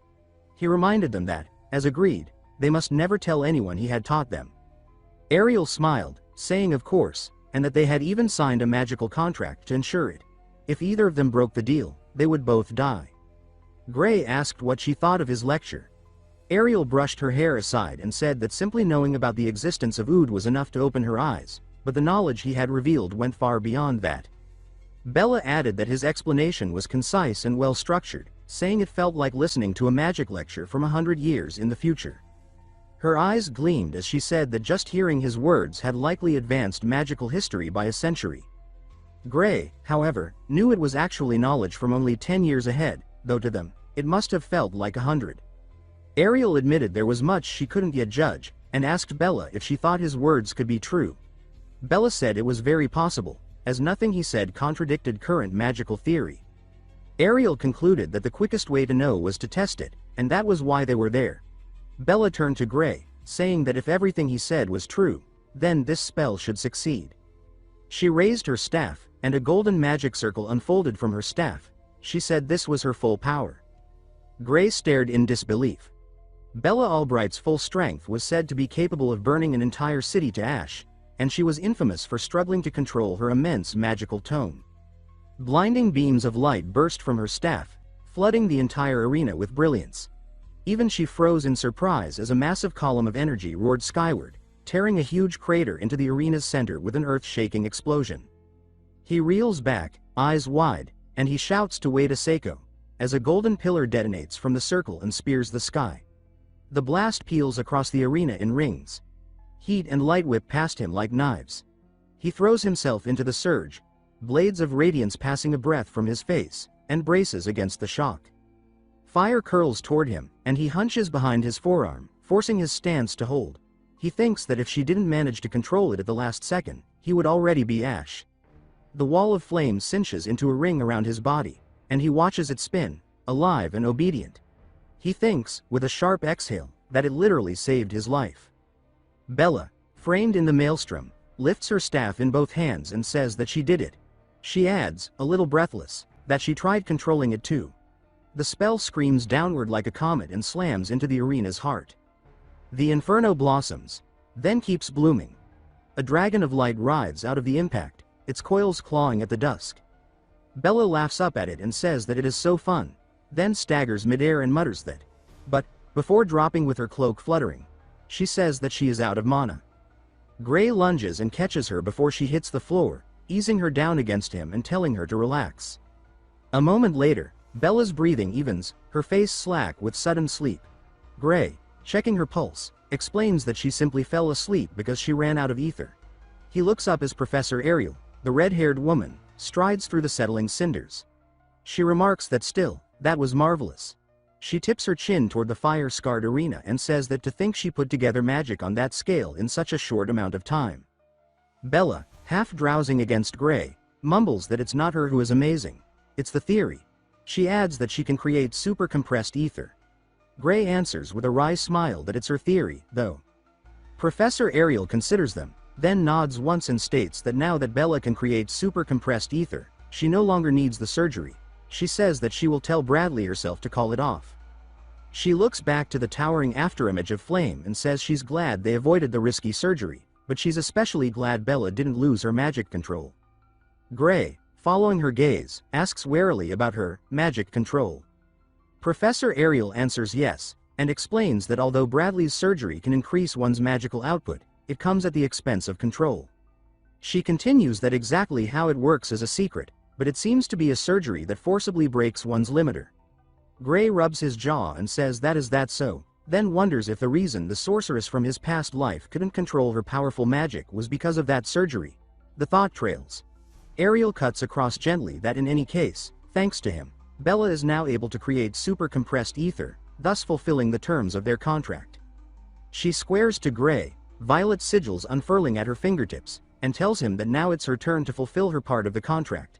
She adds, first of all, about his arm. There's magic she wants to use on it. A cool, cerulean radiance blossoms. Rings, runes, and bright moth-like butterflies of light spill from her hand and whirl around Gray's ruined forearm. The glow knits and threads. Sparks drift like snow in deep water. The storm of blue wings rises and then dissolves. Ariel studies the hand as sensation returns and asks how it is. Gray flexes, astonished, and says that he can move it. He clenches a fist and adds, breathless, "Thank you so much, Professor." He frowns, remembering months of failure, and says that not even a magic healing potion could cure it. So how? She gives a small, pleased sound and instructs him not to compare her nerves restoring magic with average magic healing potions. Then, with a measuring look, she asks if it really moves the way it used to. She gestures toward the practice yard and tells him to try swinging a sword and find out. He answers yes. He retrieves his blade and cuts the air, once, twice, testing the arc. He pauses, feels for the old rhythm, and then admits that it doesn't feel like it moves as well as it used to. Ariel nods, as she thought. She explains that she may have repaired his nerves, but her magic can't heal the wounds in his soul. Gray blinks and echoes in a low voice, his soul. Ariel meets his eyes and says yes, he heard that right. She adds that today's magic technologies haven't proven the existence of one's soul yet, but she believes it does. Professor Ariel lifts her hand toward her glowing right eye and, with a cool certainty, she says that after all, she can see it with that eye of hers. She says that even now his soul is slowly healing. She says that it will heal naturally as long as he does not overexert himself. Gray glances at his hand, thinking to himself, not to overexert himself. He asks if he should refrain from practicing with swords then. She answers that not at all. She says that it is fine if he exercises as he normally would. Rather than that, she says that she would like to know what kind of swordsmanship could harm one's soul like that. Gray laughs weakly. She explains that it is just that she learned a handful of swordsmanship that uses one's soul to move the sword. Professor Ariel, watching him, suddenly says the name, Amy White, and then she asks if he knows her, right? Gray's mind stutters with a startled huh. He thinks that why is he even surprised? He thinks that in the present day a professor can easily find out even things like that. She tilts her head and asks, is she wrong? She adds that the way he wields his sword gives the impression he learned it from Amy. On second thought, she says, it may be a result of training. She goes on to say that the person he learned swordsmanship from seems to be a bit more skilled than Amy, although, she adds, give it a few years and Amy will be just as skilled as his master. Gray thinks in shock that she even knew that far. Gray, trying to steer away, says that he learned his swordsmanship at a dojo in his hometown.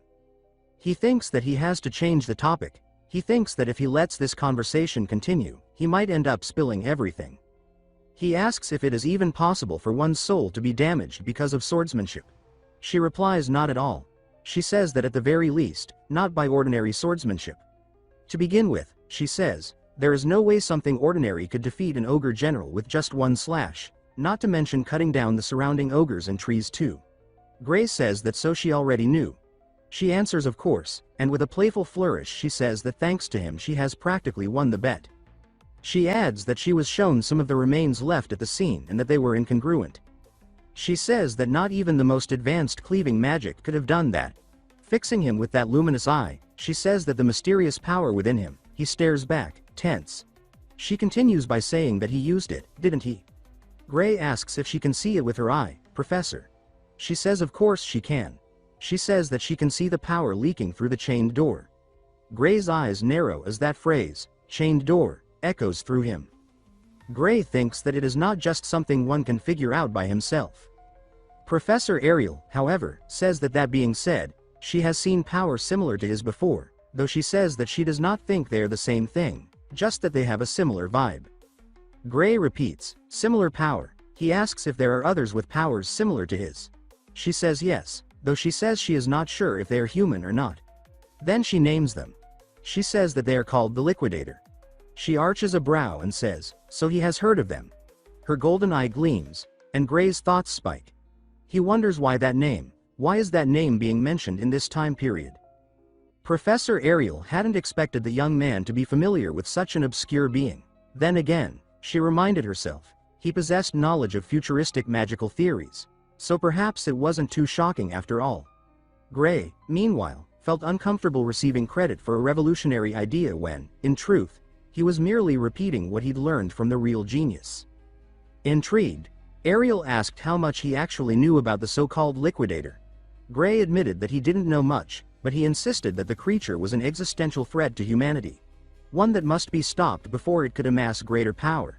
He said that it was something that had to be destroyed, no matter the cost. Ariel found his view a little too extreme, though she agreed the Liquidator was dangerous. Still, she explained that Professor Balian Bradley was intent on continuing his experiments related to the being. Gray asked what Balian Bradley had to do with the Liquidator. She replied that from what she knew, the Liquidator was the very entity Bradley was trying to summon. That revelation shocked Gray. No one had ever told him that the world's future enemy originated from Bradley's own research. As he reflected, Gray realized that the Academy, at least in his previous timeline, had been the center of it all. The higher-ups had acted as if they already knew when and where the Liquidator would appear. It now seemed likely that the World Union Academy itself had played a direct role in summoning the creature.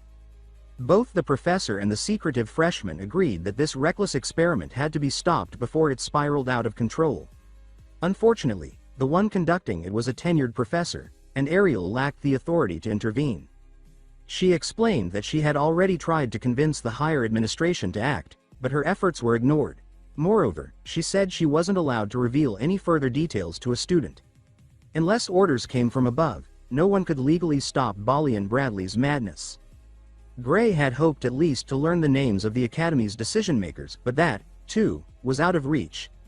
It appeared the Academy's leadership was far more entangled than he had imagined. Still, he reasoned that if he could prove Bradley's criminality, they might finally have enough leverage to take action. In his last life, Balian's illegal experiments had killed tens of thousands, and Gray knew exactly where those atrocities had taken place. He considered sharing that information with Ariel to catch the maniac in the act, but she immediately rejected the idea. Entering another professor's private lab without permission, she said, was a serious offense, punishable by imprisonment. They would need to find another way to gather evidence. However, if Gray could provide concrete proof soon, things might change. For now, they had no choice but to wait. Ariel knew the risks but was bound by politics and bureaucracy. It was frustrating for both of them, but understandable. Shifting the topic, she expressed curiosity about Gray's mysterious power. She hinted that there might be a way for him to control it and mentioned a professor who specialized in unknown forces. Heathcote Longfellow. Gray immediately recognized the name. Longfellow was the man who had once trained the Sword Saint herself, a legendary figure. Ariel knew that would get his attention. She promised to arrange a private session for the following day. Grateful, Gray accepted. After all, mastering his dangerous power was the reason he came to the Academy in the first place. He hadn't expected a solid lead so quickly. For once, things were beginning to look up. The next morning, Gray stood before the stoic Professor Longfellow, ready for his first private lesson. Ariel had worked fast. Expecting complex theory or intense sparring, Gray was surprised when the older man took him deep into the woods and ordered him to run. They were still within Academy grounds, surrounded by dense forest. As Gray wondered about the purpose of this strange exercise, Longfellow scolded him for letting his thoughts wander. The professor told him to focus solely on running, to push his body until nothing remained. According to Longfellow, the soul's true power only awakens when the body is utterly exhausted. Gray wasn't allowed to touch his sword until every ounce of stamina was burned away. He couldn't yet grasp the lesson's deeper meaning, but he trusted Longfellow's methods completely. Still, while he ran lap after lap, the thought of Bali and Bradley conducting inhuman experiments gnawed at his mind. The knowledge of what was to come weighed heavily on him. Gray endured the training for an entire week. On the 7th day, he was summoned back to Professor Ariel's office. Feeling a bit embarrassed, he confessed that all he had done was run and perform a few basic drills. Still, he admitted he felt a slight improvement in strength. Ariel laughed, clearly familiar with Longfellow's eccentric methods. Before their conversation could continue, a messenger entered the room and handed Ariel a sealed envelope. She opened it immediately, her expression darkening with each line she read. By the time she finished, she was frozen in shock. Concerned, Gray asked what was wrong. Without a word, she passed him the letter. It was from Bali and Bradley. The letter stated that Bradley had reviewed the report regarding Bella Albright's ether compression breakthrough. He claimed that, despite appearances, the girl had not achieved the level claimed, and thus her success could not be recognized. Therefore, he wrote, the surgical contract remained valid and the procedure would proceed as scheduled. It was madness, an insult wrapped in official language. Ariel was furious. Bradley was determined to seize Bella as a test subject, forcing her into a dangerous, unnecessary operation. The contract she had signed was airtight. Unless Bradley himself voided it, she would have to either submit to the procedure or face expulsion. Gray refused to accept such injustice. Ariel agreed. The absurdity of the letter finally pushed her past the limits of patience and politics. She said she needed Gray's help to locate Bradley's hidden laboratory. It was time to expose him for the criminal he was and nullify the contract through undeniable proof. This was exactly what Gray had been waiting for. With a hint of irony, he asked why she had suddenly decided to take action after previously insisting that such a move was too risky. Ariel responded that they were far beyond legal boundaries now. She explained that she trusted Gray completely and that protecting her students mattered more than protocol. Deep down, she had known he was telling the truth all along. It just took one insane letter to make her admit it. Now, she was ready. Gray would lead the way, armed with knowledge of the future, and together they would expose Bali and Bradley's crimes against humanity once and for all. As far as Gray knew, the vile laboratory was hidden deep within the mountains near the village of Toruil. Professor Ariel vaguely recalled hearing that one of the faculty members had once been granted authorization to construct a facility there. That revelation confirmed the worst. Those illegal, inhumane experiments had been sanctioned by the Academy itself. There was no better place to conceal such horrors than the desolate Toruil range. Hardly anyone ventured there, and even fewer would question a professor's prolonged absence. To make matters worse, Academy professors followed an unspoken rule never to meddle in each other's research. Still, Ariel reasoned that if they could gather enough evidence proving crimes against humanity, they wouldn't be condemned for trespassing. While they were mapping out their strategy, a knock echoed through the office door. Bella entered, clutching a letter in trembling hands. Her face was pale, her eyes red. The letter she carried contained devastating news, and her emotions spiraled between despair and anger. Ariel quickly took the letter from her, promising that the situation would be handled one way or another. It became clear that Ariel intended to confront Varian Bradley on her own, a notion Bella immediately rejected. She declared with fiery confidence that she could take on the madman herself if necessary. The young woman then turned to Gray with pleading eyes, silently begging him to stop the professor from going alone. Gray promised that he would accompany Ariel. His resolve gave Bella courage, and she volunteered to join as well. She said that she didn't want to stand by while others fought her battle. Ariel initially objected. She explained that Varian Bradley was not only an experienced scholar but also a deranged individual with no value for human life. If he caught inexperienced students meddling in his work, there was no telling what he might do to them. As the adult in the room, she said she couldn't allow them to take that risk. Gray countered that her going alone was even more dangerous. He stated that he could call upon the same power he once used to defeat an ogre general if the situation demanded it. He assured her that he wouldn't be a burden. Besides, he argued, if something were to happen to Ariel, the Divine Eye program would likely be dissolved, which would destroy any chance for him and his peers to remain at the Academy. He said that he preferred to take charge of his own destiny rather than have it dictated by others. Ariel saw the unwavering determination in their faces and realized she couldn't dissuade them. They would go, whether she allowed it or not. Reluctantly, she agreed to make it an official team operation, but under one strict condition. Their safety would always come first. Both Gray and Bella accepted without hesitation. After taking several precautionary measures, the trio set off into the misty Toruil Mountains. There, hidden between jagged peaks and twisted trees, stood Varian Bradley's sprawling private laboratory. Its massive structure loomed before them like a mausoleum built for the damned. It was hard to imagine what horrors were being performed inside those walls.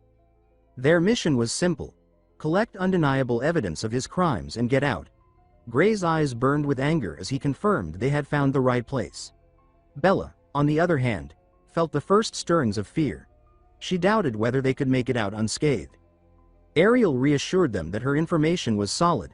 Varian Bradley was supposed to be attending the Magic Society's conference at this very hour. The facility should be empty. Still, she warned that the main entrance was likely rigged with traps. The safest route would be through a side wall. After all, breaking into an Academy-authorized laboratory was already a serious offense, so it made no difference how they entered. Before they began, Ariel gave Bella one last chance to back out. Bella clutched her staff and shook her head. She asked if the professor was truly willing to go through all this for someone like her. Gray replied that this mission wasn't just about saving Bella. It was about stopping Varian's monstrous plans before they doomed countless others. He said that the fate of the world itself might depend on it. Ariel thought his statement sounded overly dramatic, but she agreed that the madman had to be stopped. She told Bella to stop blaming herself. This wasn't just her burden to bear. With that, Ariel led the charge, pulling Bella along while Gray sprinted beside them. When they reached the towering side wall of the laboratory, Ariel raised her hand and unleashed a powerful fire spell. Streams of blazing energy tore through the reinforced concrete, exploding outward with a deafening roar. The entire mountain lit up with blinding flames. One thing was certain: Ariel knew how to make an entrance. Gray was the first to step forward and peer into the gaping hole. What he saw froze his blood. The long corridor beyond was lined with prison cells stretching into darkness. Inside those cages were emaciated figures, barely recognizable as human. Some were unconscious, others were bleeding or missing limbs. A few appeared already dead. They had expected to find evidence of crimes, but not this soon, not this gruesome. Proof of Varian's atrocities was everywhere. As they moved down the hallway, every iron cell revealed more victims, each one broken by forbidden experiments. Ariel quickly noted traces of 14 separate outlawed spells, any one of which would be enough to condemn him. The sheer scope of the human rights violations was staggering. Eventually, they reached a massive chamber at the heart of the facility. The floor was slick with dried and fresh blood, and in the center lay a massive magic circle glowing faintly crimson. It resembled a ritual altar, pulsing with residual energy. Their initial plan had been simple: get evidence and leave, but Bella couldn't bear to abandon the prisoners. She said that they couldn't just walk away. Gray, however, sensed danger. Something felt terribly wrong. He warned that a rescue would take too long and that Varian could return at any moment. Before they could decide, a figure materialized from the shadows ahead. He moved leisurely, almost arrogantly, as though strolling through his garden. Ariel immediately recognized the man's grotesque face and the madness in his eyes. It was Varian Bradley himself, the twisted genius responsible for all this. Gray instantly drew his sword, bracing for a fight. Varian sneered and announced that the man attending the conference in his place was merely a double. He said that he was on the verge of a major breakthrough and couldn't possibly leave now. The true nightmare had just begun. Varian Bradley bragged that he had recently secured some exceptionally fresh materials for an important ceremony.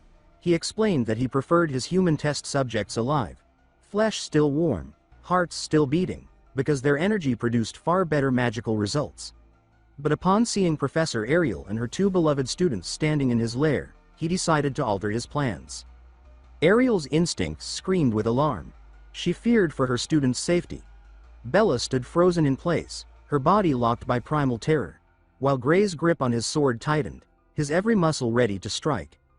Varian sneered that this night's experiment might yield extraordinary results after all. After all, what could be more powerful than live subjects with exceptional magical potential? He muttered that he didn't know how they had discovered his secret facility, but he was certain they had come here unofficially. That meant no one else knew their location. If they were to vanish, no one would ever find their bodies. He laughed softly, confident that whatever gruesome fate awaited them would never raise suspicion. That wicked grin alone was enough to make anyone wish for his immediate execution. From his rambling, it was clear that Varian intended to turn them into living catalysts, to stretch the limits of magic through human suffering. Since they had seen too much, leaving them alive was no longer an option. He decided that if they were to die, he would at least make use of their potential first. As he launched into a pompous monologue about transcending human limitations, a blinding explosion of fire interrupted him. The spell struck the room with a violent burst, scorching everything in sight. But to his surprise, the attack hadn't come from Professor Ariel, it came from Bella Albright herself. Her fear had vanished, replaced by raw determination.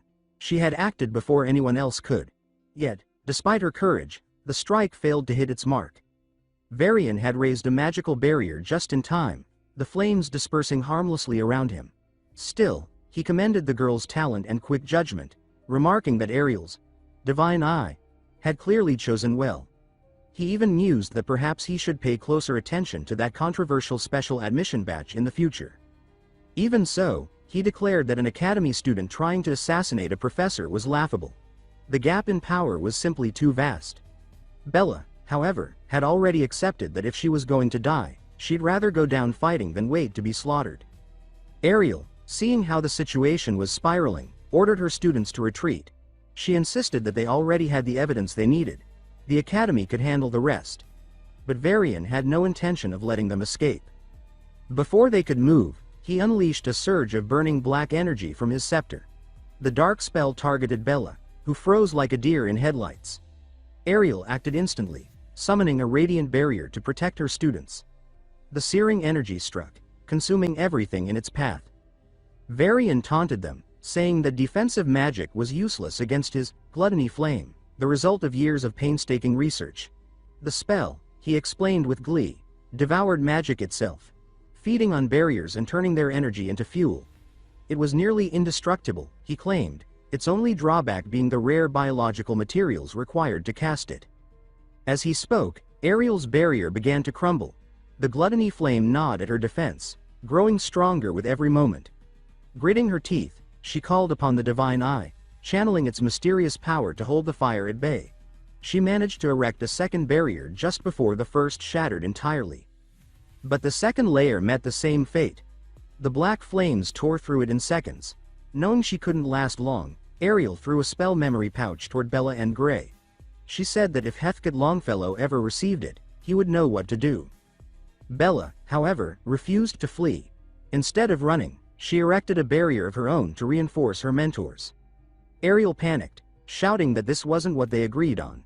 She reminded Bella that their deal was clear: if things went wrong, survival came first.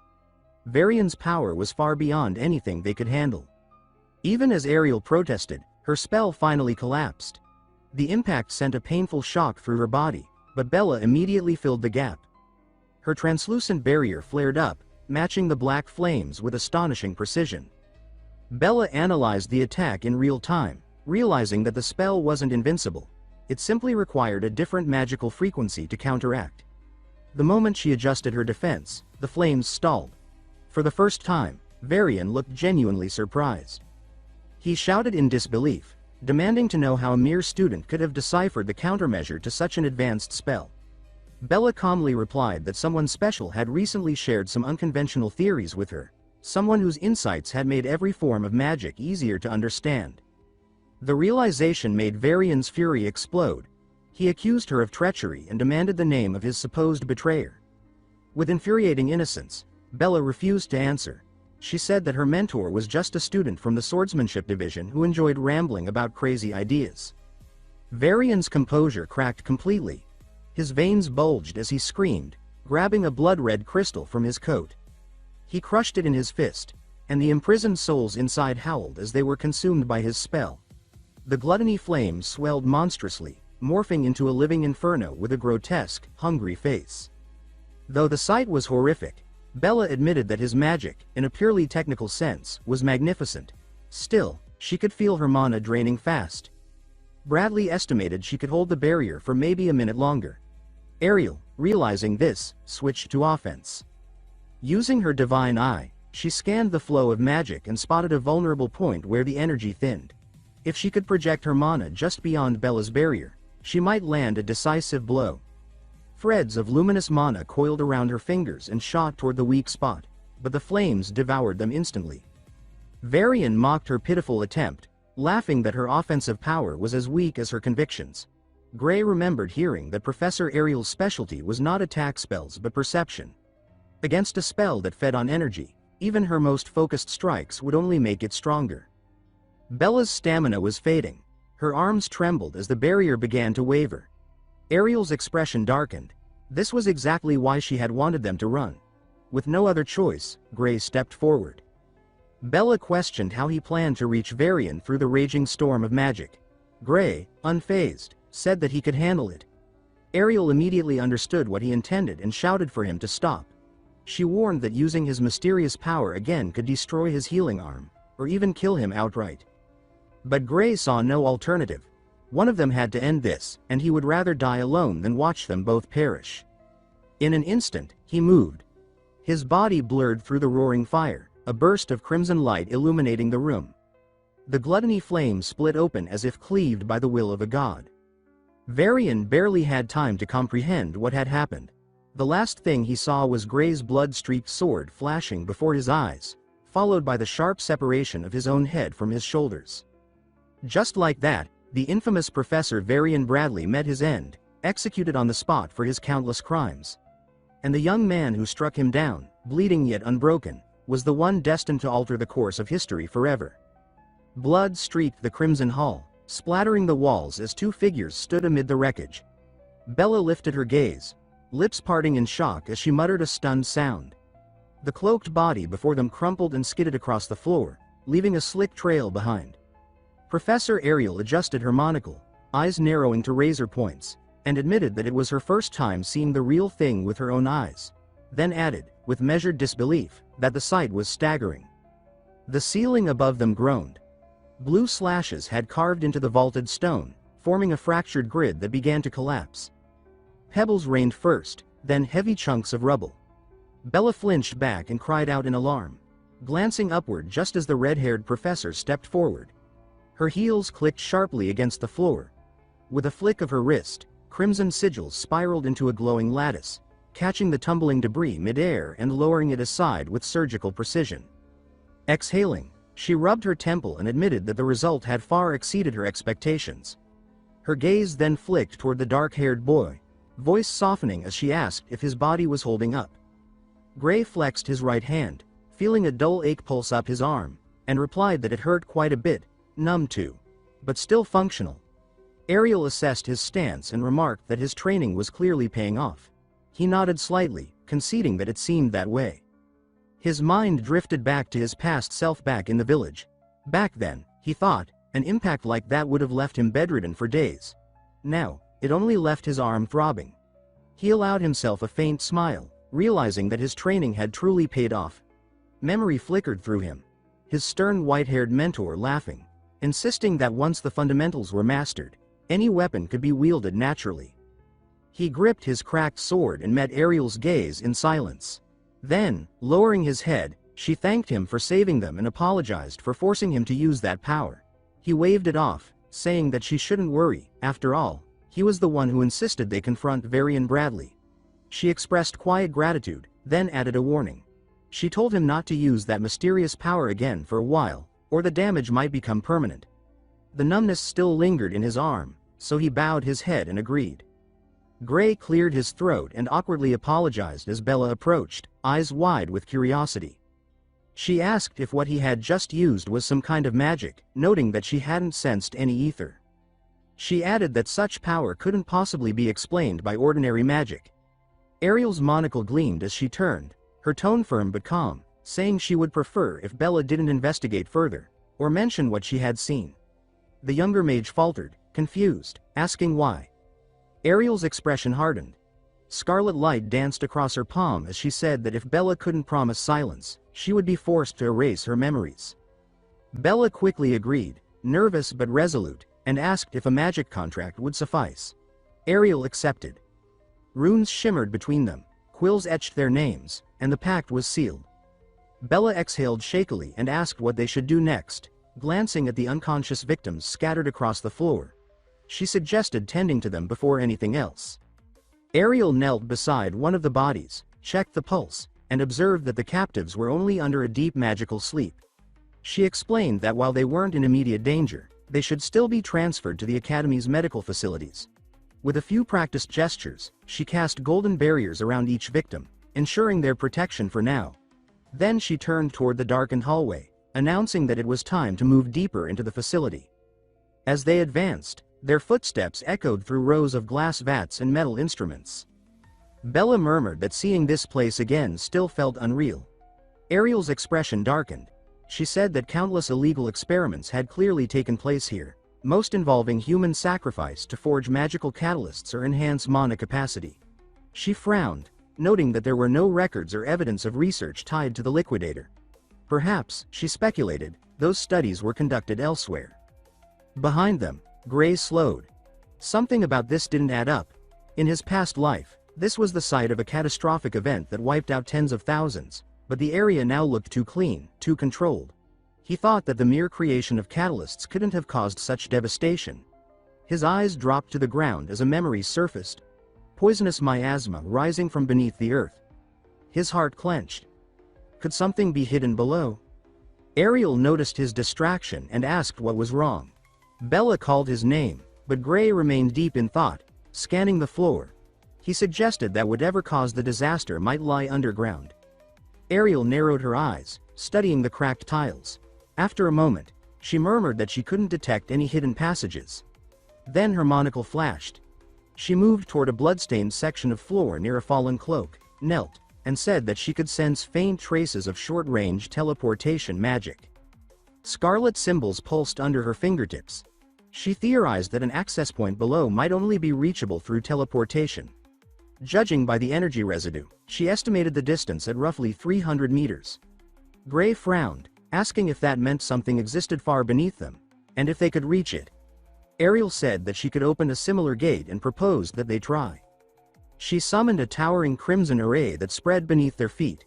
As the energy circle stabilized, she explained that if no space existed below, the spell would open only into solid earth. The light pulsed, and then parted. All three leaned forward, breath catching. Far below, an immense chamber unfolded, tiered metallic structures stretching endlessly into darkness. Ariel's voice trembled as she admitted that she never imagined a space this vast existed beneath the lab. Bella gripped her staff tightly, saying that she could feel massive ether currents radiating through the area, particularly from a domed structure near the center. Ariel's gaze sharpened. She sensed something else mingling with the magic.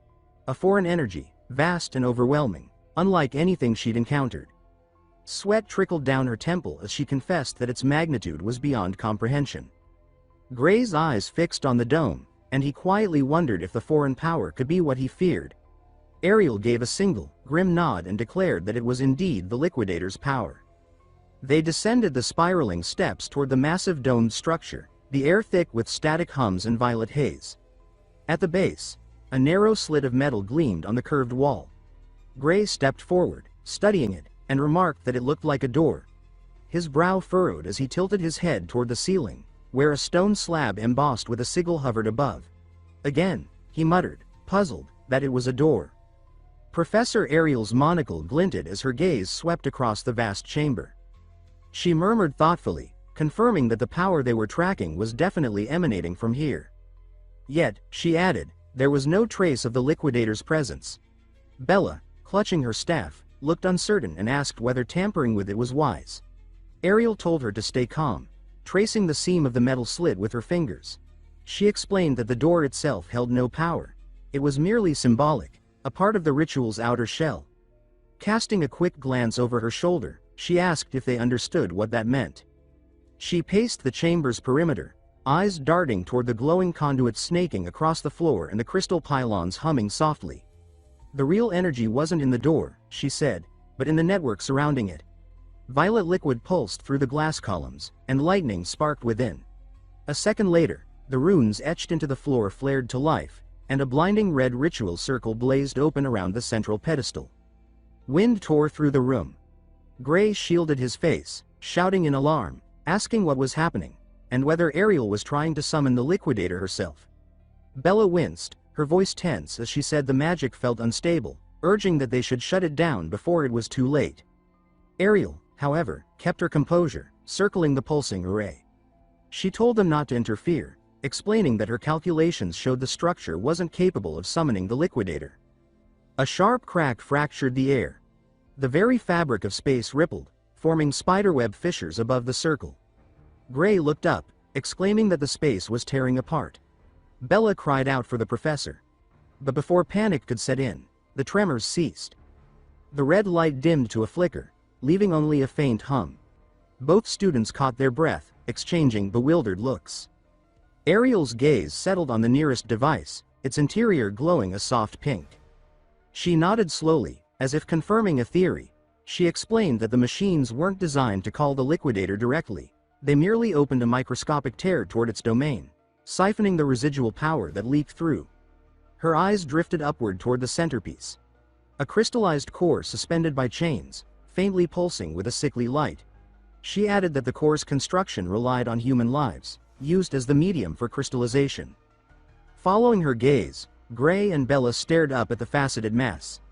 Ariel assessed its density and concluded that around 10 souls had been consumed so far, though she suspected the real number was much higher.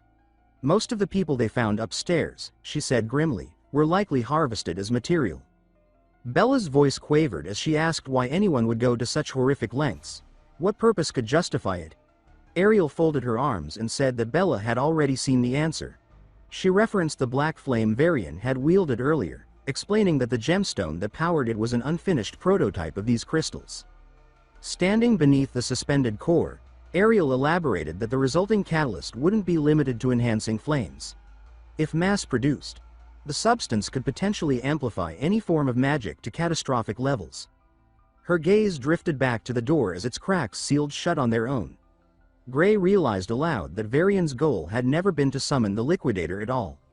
Ariel agreed but said she couldn't determine whether he had lacked the means or simply chosen another path. She examined the humming devices, her monocle reflecting their glow, and remarked that the space-rending machinery had already reached its limit. It was likely the cultists could only manage this much with their resources. Bella traced her fingers over a nearby column, marveling at its precision and saying she had never seen spatial warp technology so advanced. She noted that building even one of these constructs would drain an entire nation's treasury, and there were 8 of them here. Ariel's expression darkened as he said that only one institution could afford such an operation. Bella hesitated, suggesting the Disgar Empire, but Ariel dismissed the idea immediately. She explained that while the empire was vast, it lacked the magical research infrastructure to produce even a single device like this. Bella frowned, asking who else could possibly wield such power and resources. Ariel says that it has to be an organization that dwarfs even the empire in magical research. Gray stepped forward between the pillars and said that it could only be the World Union Academy. Bella's eyes widened, but Ariel confirmed it with quiet certainty. She said no other organization had the expertise, funds, or manpower to sustain research of this magnitude. Bella protested, saying the academy was meant to protect humanity from threats, not create them. Ariel said she understood the disbelief but insisted the facts were undeniable. Gray interjected that this didn't mean the entire academy was corrupt. Most of its members likely still fought for humanity's sake. In his mind, he remembered the last days of his previous timeline, when the academy's elite forces stood at the front lines to defend civilians until their final breath. He couldn't bring himself to see them as humanity's enemies. Ariel gave a slow nod, agreeing that most of the academy's staff probably acted in good faith. But she added that with such a vast institution, thousands of researchers, hidden departments, and countless facilities, no one could ever grasp the full picture. Whoever backed Varian, she said, had powerful support from within the system. He could never have built all this on his own authority. Bella tightened her grip on her staff, asking if that meant they couldn't trust the academy completely. Ariel replied that, after decades of service, she knew the academy well enough to say it wasn't an organization one should blindly rely on. She added that most people inside truly believed they were serving humanity's best interests. Even those behind this experiment might have convinced themselves they were acting for the greater good. The thought lingered coldly among them. Gray asked if there was any way to trace the mastermind. Ariel examined the machines, saying there were no communication tools or magical signatures left behind. The setup had been meticulously scrubbed clean. Finding even a trace would be nearly impossible. She began to add that, besides. The floor shuddered violently, cutting her off. Shockwaves rippled through the chamber as explosions ignited across the perimeter. Fire surged from the conduits, consuming the walls. Gray raised his arm to shield himself, shouting in confusion. Ariel steadied herself against the blast and deduced that the lab had been fitted with self-destruct mechanisms to erase all evidence. She noted that the detonation hadn't triggered immediately upon Varian's death. Perhaps they had intended to lure intruders before setting it off. Bella shouted over the noise that this was no time for theories. They had to escape. Ariel lifted a hand, golden runes swirling beneath their feet, and told her to stay calm. These were only magical explosives, she said, her hair whipping in the heated wind. Her voice cut through the chaos with cold authority as she declared that professors of the World Union Academy were not weak enough to be killed by something like this. As fragments of the dome's ceiling crashed down, Ariel summoned a golden magic circle. She urged her pupils to stay inside her barrier, which stretched wide enough to cover the magic rigs as well. With exact control, she shielded everything and everyone that needed protection. Once she confirmed her targets, she triggered the spell and teleported the whole group out of danger. The professor, Gray, Bella, the rigs, and the unconscious captives rematerialized just outside Varian's bleak laboratory. Some carried injuries that would never fully heal, but every surviving human lab rat made it out alive. Bella finally felt her lungs loosen. Even Gray seemed shaken. He thought that last moment had come far too close to disaster. Because she had to move far more weight than expected, Ariel's teleportation slowed, but she decided it was worth the strain for the rigs alone. With these contrabands on the table, the academy would no longer be able to look away. The next morning, Ariel brought every piece of information to her superior. World Union Academy's headmaster, Oradram Alexandro, expressed his appreciation for the trio's actions. He said that the survivors were already being treated in the medical wing, and Varian's illicit work had been confirmed and neutralized. As for the magic rigs, he admitted that the situation was trickier. After strict verification, each rig was valued at roughly the same cost as an entire nation's annual budget. Producing 8 of them would drain resources most governments did not even possess. He stated that there was no way Varian alone could ever gather power like that. The headmaster then admitted plainly that the rigs were stolen property. These high-level magic devices had been hijacked during a secured transport. 78 guards had been slaughtered in the incident. Such a horrific casualty count should have shaken the world, yet someone had chosen to bury it. Ariel remembered that 15 years ago, she had heard of an incident that matched this description. The stolen shipment back then had also carried rare engines. Investigators had concluded that the massacre and theft were the work of the Blood Drinker. Headmaster Alexandro noted that everyone should know that name. He said that this group was the largest crime syndicate in the world. He described them as parasites that refused to die, resurfacing again and again no matter how often they were crushed. Bella had studied them in depth. They were the ones who murdered her parents. Their ability to regenerate their ranks made them a constant threat. No one knew where they operated from or who led them. According to rumors, over 70% of crime-related deaths could be traced back to them in some form. It would not be unreasonable, Alexandro explained, to assume that some of their agents had already infiltrated the academy. He added that there was no reliable way to identify them. Even if there were, he said that the academy would refuse to act. Hearing that from the headmaster himself made Gray bristle with anger. Ariel admitted that the academy's creed created situations like this. Anyone with talent was welcomed, regardless of race, background, gender, or affiliation. She said that as long as a student could become exceptional, their criminal tendencies were treated as irrelevant. Bella protested that criminals should be confronted, not groomed. Alexandro agreed wholeheartedly. He said that the problem was the higher authorities who disagreed. He explained that although he held the title of headmaster, he was little more than a subordinate in the larger hierarchy. On paper he was the academy's leader, but in truth his authority was almost meaningless. He told Gray and Bella that if they wanted to learn who really controlled this place, they first needed to rise in strength.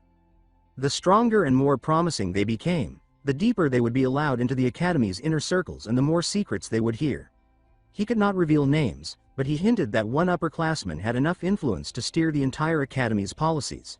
He said that this student helped create the system that welcomed talented criminals. If Gray could someday surpass that upperclassman, then he could also reshape the academy itself. Here, strength decided everything. Hearing that gave both Divine Eye students a renewed sense of purpose. Still, Alexandro had one last question he held back. He knew that Ariel could not match Varian in combat at all, which meant one of the 2 students managed to cross an enormous gulf in power to defeat a professor. Ariel's Divine Eye had sharpened this year, and he said he was eager to see what kind of monster her program would eventually forge. After the meeting, Gray walked down a long hallway, lost in thought. He looked at the arm holding his strange power and wondered what strength truly meant. If he wanted to uncover the academy's hidden truths and someday change history itself, he needed to grow far stronger. He told himself that his focus had to shift entirely toward improvement. While he imagined how his future might unfold, someone slammed into him.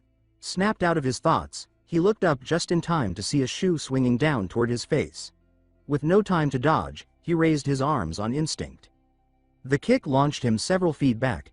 Pain shot through his forearm where he had blocked the blow. The attacker clicked his tongue and muttered that Gray was tougher than he expected. When Gray confronted him, the stranger acted offended. He had dark circles under lifeless eyes and an emo-styled haircut.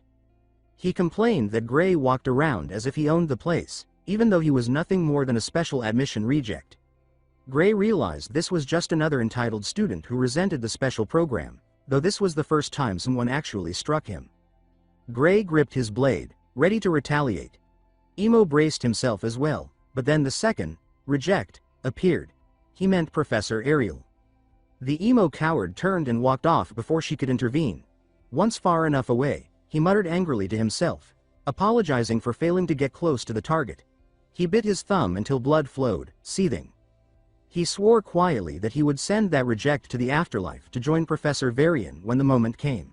When Ariel reached Gray, she asked what had just happened.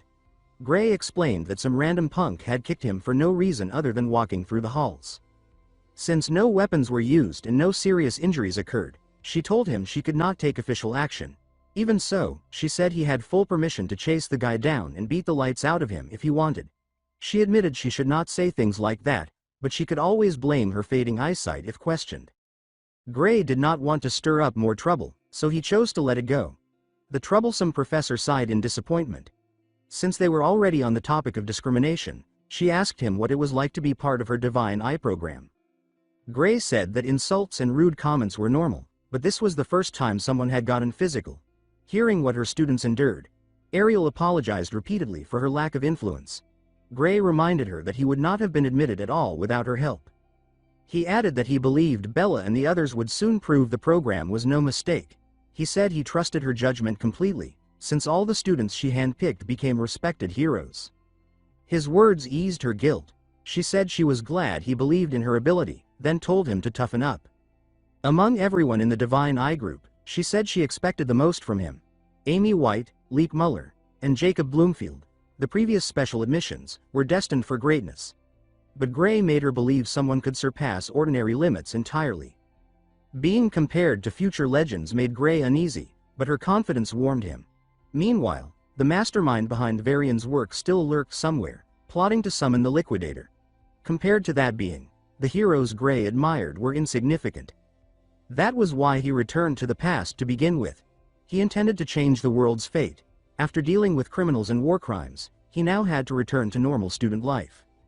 He reminded himself that he was still just a student. Today's swordsmanship class required live combat practice. The professor assigned partners based on the list on the board. Practical training here was brutal. Gray focused.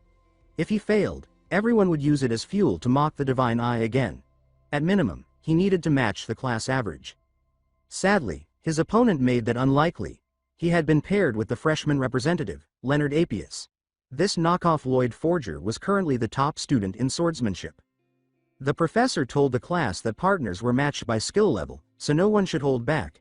They were to treat the practice as a real fight. Gray silently cursed the professor for making his day miserable. He knew Leon despised Divine Eye students. The guy was probably eager to beat him senseless after their encounter in magic class. Right on cue, Leon grabbed him by the shoulder. Gray froze. He had no idea that Blondie was thrilled to spar with his new idol. Leon had trained twice as hard as his peers because he wanted to show Lord Gray his sword. Seeing that bright, almost drunk smile, Gray was unsure whether to laugh, panic, or run. He interpreted the look as someone excited to beat a classmate legally. After everyone found their partner, the professor gave the signal to begin.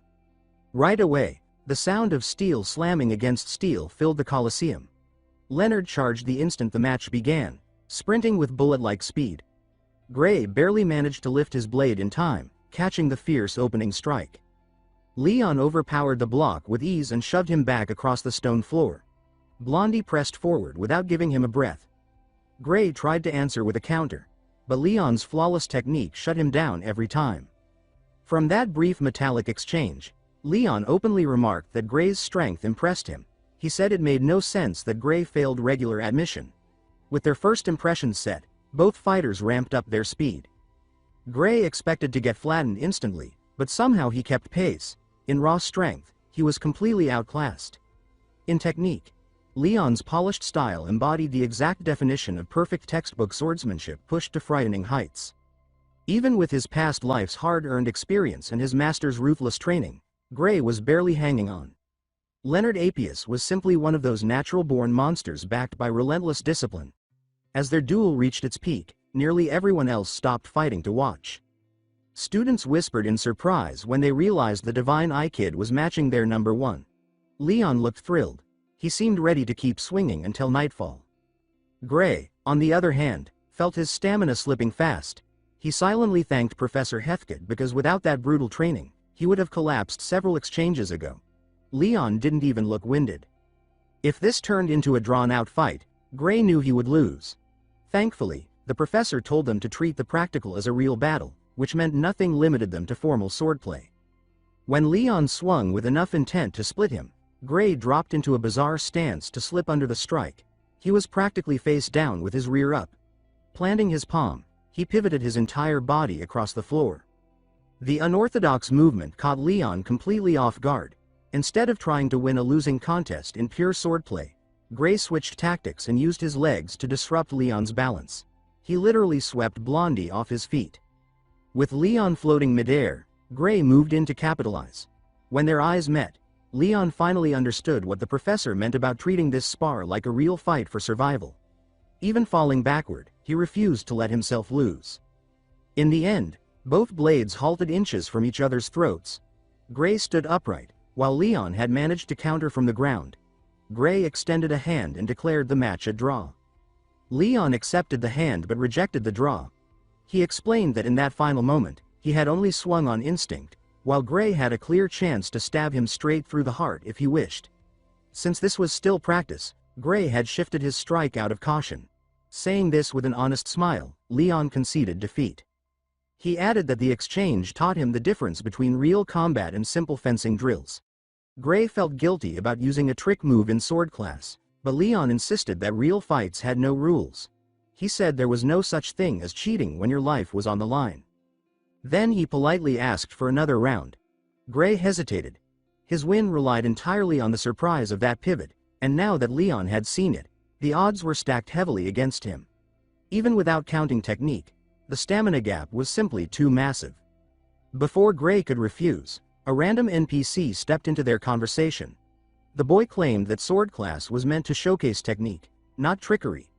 In truth, he seemed bitter that the special admit failure got paired with the top student. Gray already felt his patience thinning. Thankfully, Leon cut in and defended Gray, telling the NPC to get lost. The professor backed him up, explaining that the pairings were based on total capability, and Gray was the only one who could push Leon. If anyone disagreed, the professor said they were welcome to challenge Gray. If they beat him, they could fight Leon next. NPC boy looked ready to explode. He bragged about beating the entrance examiner and said he refused to be compared to weaklings or failures. Leon scoffed and said the logic reminded him of his old self. He said this interruption was the perfect chance for Gray to show strength worth acknowledging. Still, he was quietly furious that some nobody wasted valuable time he could have spent training with Lord Gray. When the NPC glanced behind Gray and saw Leon grinding his teeth, he had no clue he was only alive because Leon was restraining himself. Since the salty challenger insisted that unorthodox moves were unfair, Gray agreed to use only swordsmanship.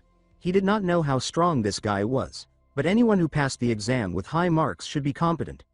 Judging from his build, the NPC probably had more stamina and physical strength. Gray reminded himself that his master's rough training could not match years of careful conditioning. He also asked the professor whether there were hidden stakes. The professor said it was just a casual bout with no consequences, though he encouraged both fighters to go all out. With the rules set, the two raised their blades. When the signal sounded, NPC boy bolted forward like a madman. He already imagined himself rising to glory by putting the special admit in his place. To test him, Gray received the first hit directly with a clean block. The result surprised him. The loudmouth had noodle arms. As NPC boy stumbled in confusion, Gray was already planning his counter. The challenger scrambled upright and pretended nothing happened, launching another attack. Gray wondered if he was holding back or simply awful. His thoughts drifted just long enough that he misjudged the depth of his next strike. In one motion, he drew blood and left a mark that would stick with the NPC for life. With the challenger crawling on the floor, the professor prepared to end the match. Gray immediately felt bad for hitting too hard. He said he only meant to disarm him, but the NPC had just stood there and let himself get stabbed. Tears ran down the boy's face as he demanded a rematch. He insisted he had slipped and that the loss was a fluke. The professor felt so sorry for him that he allowed several more rounds until the message finally sank in. Minutes later, Gray lowered his sword out of pity. NPC boy had been crushed so thoroughly that he looked nothing like his earlier self. His face was swollen beyond recognition, and the students avoided looking at him. The professor asked a few students to drag the poor guy to the infirmary. With the drama wrapped up, the freshman representatives were chosen. As expected, Gray and Leon earned the spots.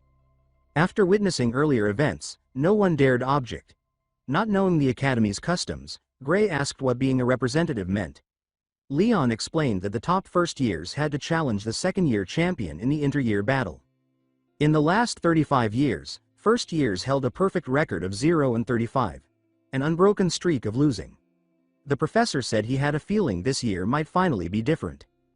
3.5 decades of complete domination showed a massive gap in power.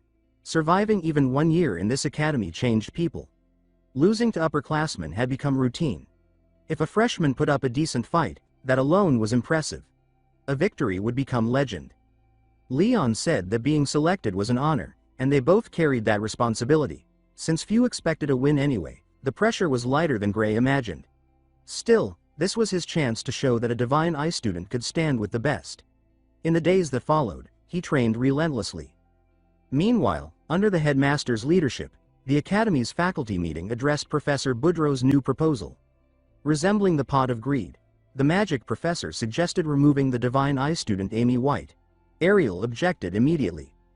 She reminded them that she was responsible for her students, and that outsiders should not interfere. Boudreau argued that Amy failed the third-year advancement exam and should be expelled like everyone else who failed. He called it unfair that she was allowed to remain. Ariel repeated what she had already explained countless times. Amy was on track to become a world-class fighter. She suffered a severe backlash and temporarily lost access to her full strength. If healthy, she would have passed that exam without effort. Boudreau dismissed the explanation outright. Several other professors echoed him. They claimed anyone could invent the story of a hidden prodigy, but without evidence it meant nothing. Ariel insisted that Amy was close to regaining control of her power, maybe even the next day. If they forced her now, that chance might vanish forever. The Magic Department coalition continued pressing her, framing themselves as defenders of the Academy's standards. Ariel reminded them that the Academy existed to nurture exceptional talent. Expelling someone gifted simply because they didn't fit the mold betrayed that purpose. With a smug grin, Boudreau claimed that the special admissions were declining in quality and called the current batch failures. He listed Amy White, Bella Albright, and Jacob Bloomfield, saying all of them came with baggage. He suggested that perhaps Ariel's divine eye was going dull and that it was time to scrap the program entirely. Ariel had grown used to these men ganging up on her, but they had never dared to go this far. Boudreau went on to explain that the Divine Eye program had been created by the Academy's Founders Council, so if they held a vote and at least half the faculty agreed to his proposal, the result should be treated as absolute. He claims that, given the disappointing performance of the current Divine Eye batch, a large portion of the staff is already leaning his way. Many acknowledged hearing rumors about Bella's growth, but they say that her progress is negligible when her still shaky mana capacity is taken into account. They admit that the earlier generations of Divine Eye students were legendary figures. The current group, they say, looks pathetic in comparison. Judging from the sly glances circling the round table, it becomes clear that this meeting has been orchestrated specifically to corner Professor Ariel. She realizes that there are far more outspoken anti-Divine Eye voices than she had anticipated. At this rate, they might secure enough support to gut the program entirely. With that ugly Boudreau at the forefront, they like to believe that they are bravely reforming an outdated system. In reality, they simply cannot stand the idea that someone else might possess a sharper eye for talent than they do. Ariel wants nothing more than to stand up and fight for her students, but she understands that anything she says now could be twisted and used against her. A loud majority already despises her. Even so, a fair number of professors still care primarily about whether a program benefits the Academy as a whole. If she hopes to sway them, she must tread carefully and remain as inoffensive as possible. Boudreau savors the sight of Ariel falling silent and continues needling her with spiteful remarks. He condescendingly acknowledges her past merits and, in the very next breath, suggests that she ought to retire gracefully before she tarnishes her own legacy further. Some hostile faculty members even propose that she should open her own academy if she refuses to part with her precious failures. The blatant jab sends Boudreau and his cronies into roaring laughter. Ariel swallows the humiliation for her students' sake, determined to buy them a little more time. She truly believes that all they need is patience and proper support to bloom into something extraordinary. If she can keep them from being expelled until that moment, she will consider it a major victory. While the faculty is still on the subject of Divine Eye pupils, one of the old men brings up Gray's name. He notes that the boy is already being praised as a standout freshman in swordsmanship. The news that a Divine Eye reject has been chosen for the inter-year battle makes Boudreaux sit up with renewed interest. He confidently suggests that they should decide the Divine Eye program's fate based solely on the result of this year's inter-year match. Ariel darts a quick look toward Heathkit. The steadfast trainer shakes his head, clearly disapproving of the idea. She argues that Gray is not suited to light-hearted duels and mock combat. She insists that he is a lethal weapon meant only for genuine life or death situations. One of the elderly professors slams his fist on the table and accuses her of piling on excuses. He declares that any skill that fails to appear in practice will be useless in true battle as well. Losing ground in the discussion, Ariel tries to explain that Gray's abilities simply do not fit within normal metrics. Before the argument boils over, the headmaster calls for quiet and moves to close out the meeting. Curious about Gray's abilities himself, the headmaster says that he supports the idea of having every professor attend the inter-year battle to see the boy in action before making a final decision. Ariel is horrified, but the session is adjourned. One by one, the other professors file out with visible satisfaction, leaving her slumped and drained in her chair. Heathkit worries about his friend. Ariel trembles as she silently apologizes to her students in her heart. She has already seen how terrifying Gray can be when he fully unleashes his power. But she also knows that he still needs time to build a solid foundation. At this point, all she can do is place her hopes and dreams on the shoulders of her youngest prodigy. It will be up to Gray to safeguard the future of the Divine Eye program. The day of the inter-year battle finally arrives, and the entire academy crowds into the Colosseum for the grand tradition. First, the announcer introduces the participants. The poster boy of noble swordsmanship, freshman top student Leonard Apius, steps forward to a roar of applause. On the opposite side stands Lewinil Hartman, the Academy's top-performing second year. When Gray Lee is announced as the first-year challenger, the reaction is noticeably cooler compared to the Golden Boys. As for the second-year challenger, Gray instantly recognizes the sharp-eyed emo who ambushed him in the hallway not long ago. Deeble Radardle. He privately notes that fate has handed him the perfect chance to return the favor in front of everyone. The host runs through formal introductions and flowery hype, while a thick tension settles over one section of the viewing stands. Professors from many departments have turned up to witness this year's clash. At their head is Professor Boudreaux, wearing a smug grin and straining the buttons on his shirt. Leon notices the unusually high number of staff present. Lewinil also remarks that the turnout is bizarre. He says that last year, only 3 fencing instructors even bothered to come. Scanning the full row of dignified faculty members, Leon finally pieces it together. He concludes that they all carved time out of their schedules because they are curious about Gray. Lewinil finds Leon's excitement strange, saying that the blonde never used to act like this. Boudreaux openly admits that they all gathered here specifically to watch Gray and witness what he calls the Divine Eye program's final stand. That revelation sends a ripple of whispers through the student seats, many of whom only came in hopes of seeing blood. Completely unaware of the previous faculty meeting, Gray asks what Boudreaux means by that. Boudreaux seems delighted that the boy has not been told about the political weight on his shoulders. He announces with theatrical confidence that the Divine Eye class is being abolished, crushed, and erased from the academy. Gray immediately looks to Professor Ariel for confirmation, but her stricken expression is answer enough. She had purposely chosen not to tell him the truth, knowing that he would push himself to reckless extremes. She fears that he would risk tapping into that destructive power again. Without the proper preparation and rest, she worries that the strain could kill him. Instead of collapsing, Ariel forces herself to smile and cheer him on. She claims that Boudreaux is merely trying to rattle him with cheap mind games. Her words sound strong and steady, but the trembling of her hand betrays her fear. Gray decides to honor her attempt to shield him from the pressure, yet that does not mean he plans to hold back.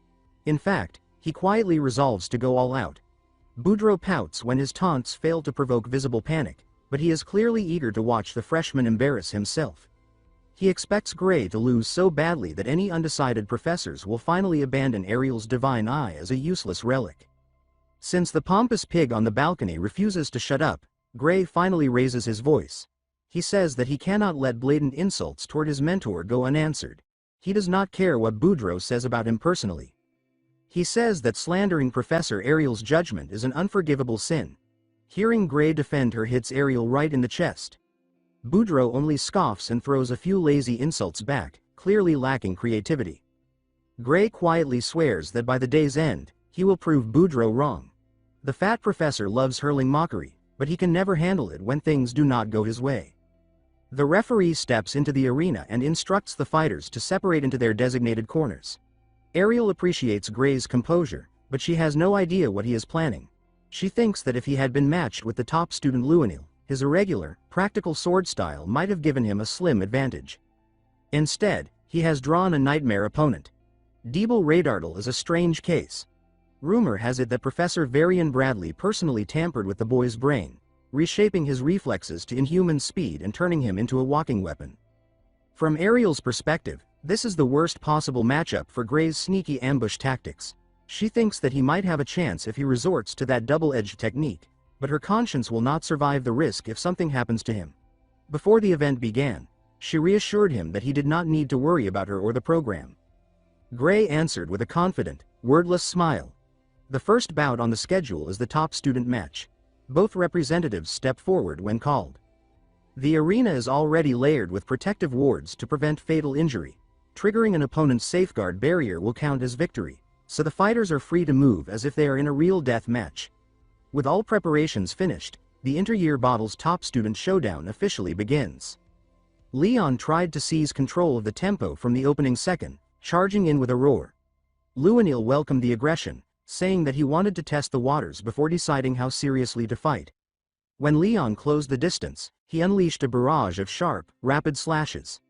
As his tempo began to wane, Luanil saw the perfect opening.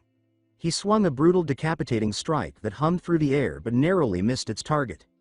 Leon dropped low and used his hand as a pivot point to twist out of danger, visibly copying the move Gray used on him days earlier.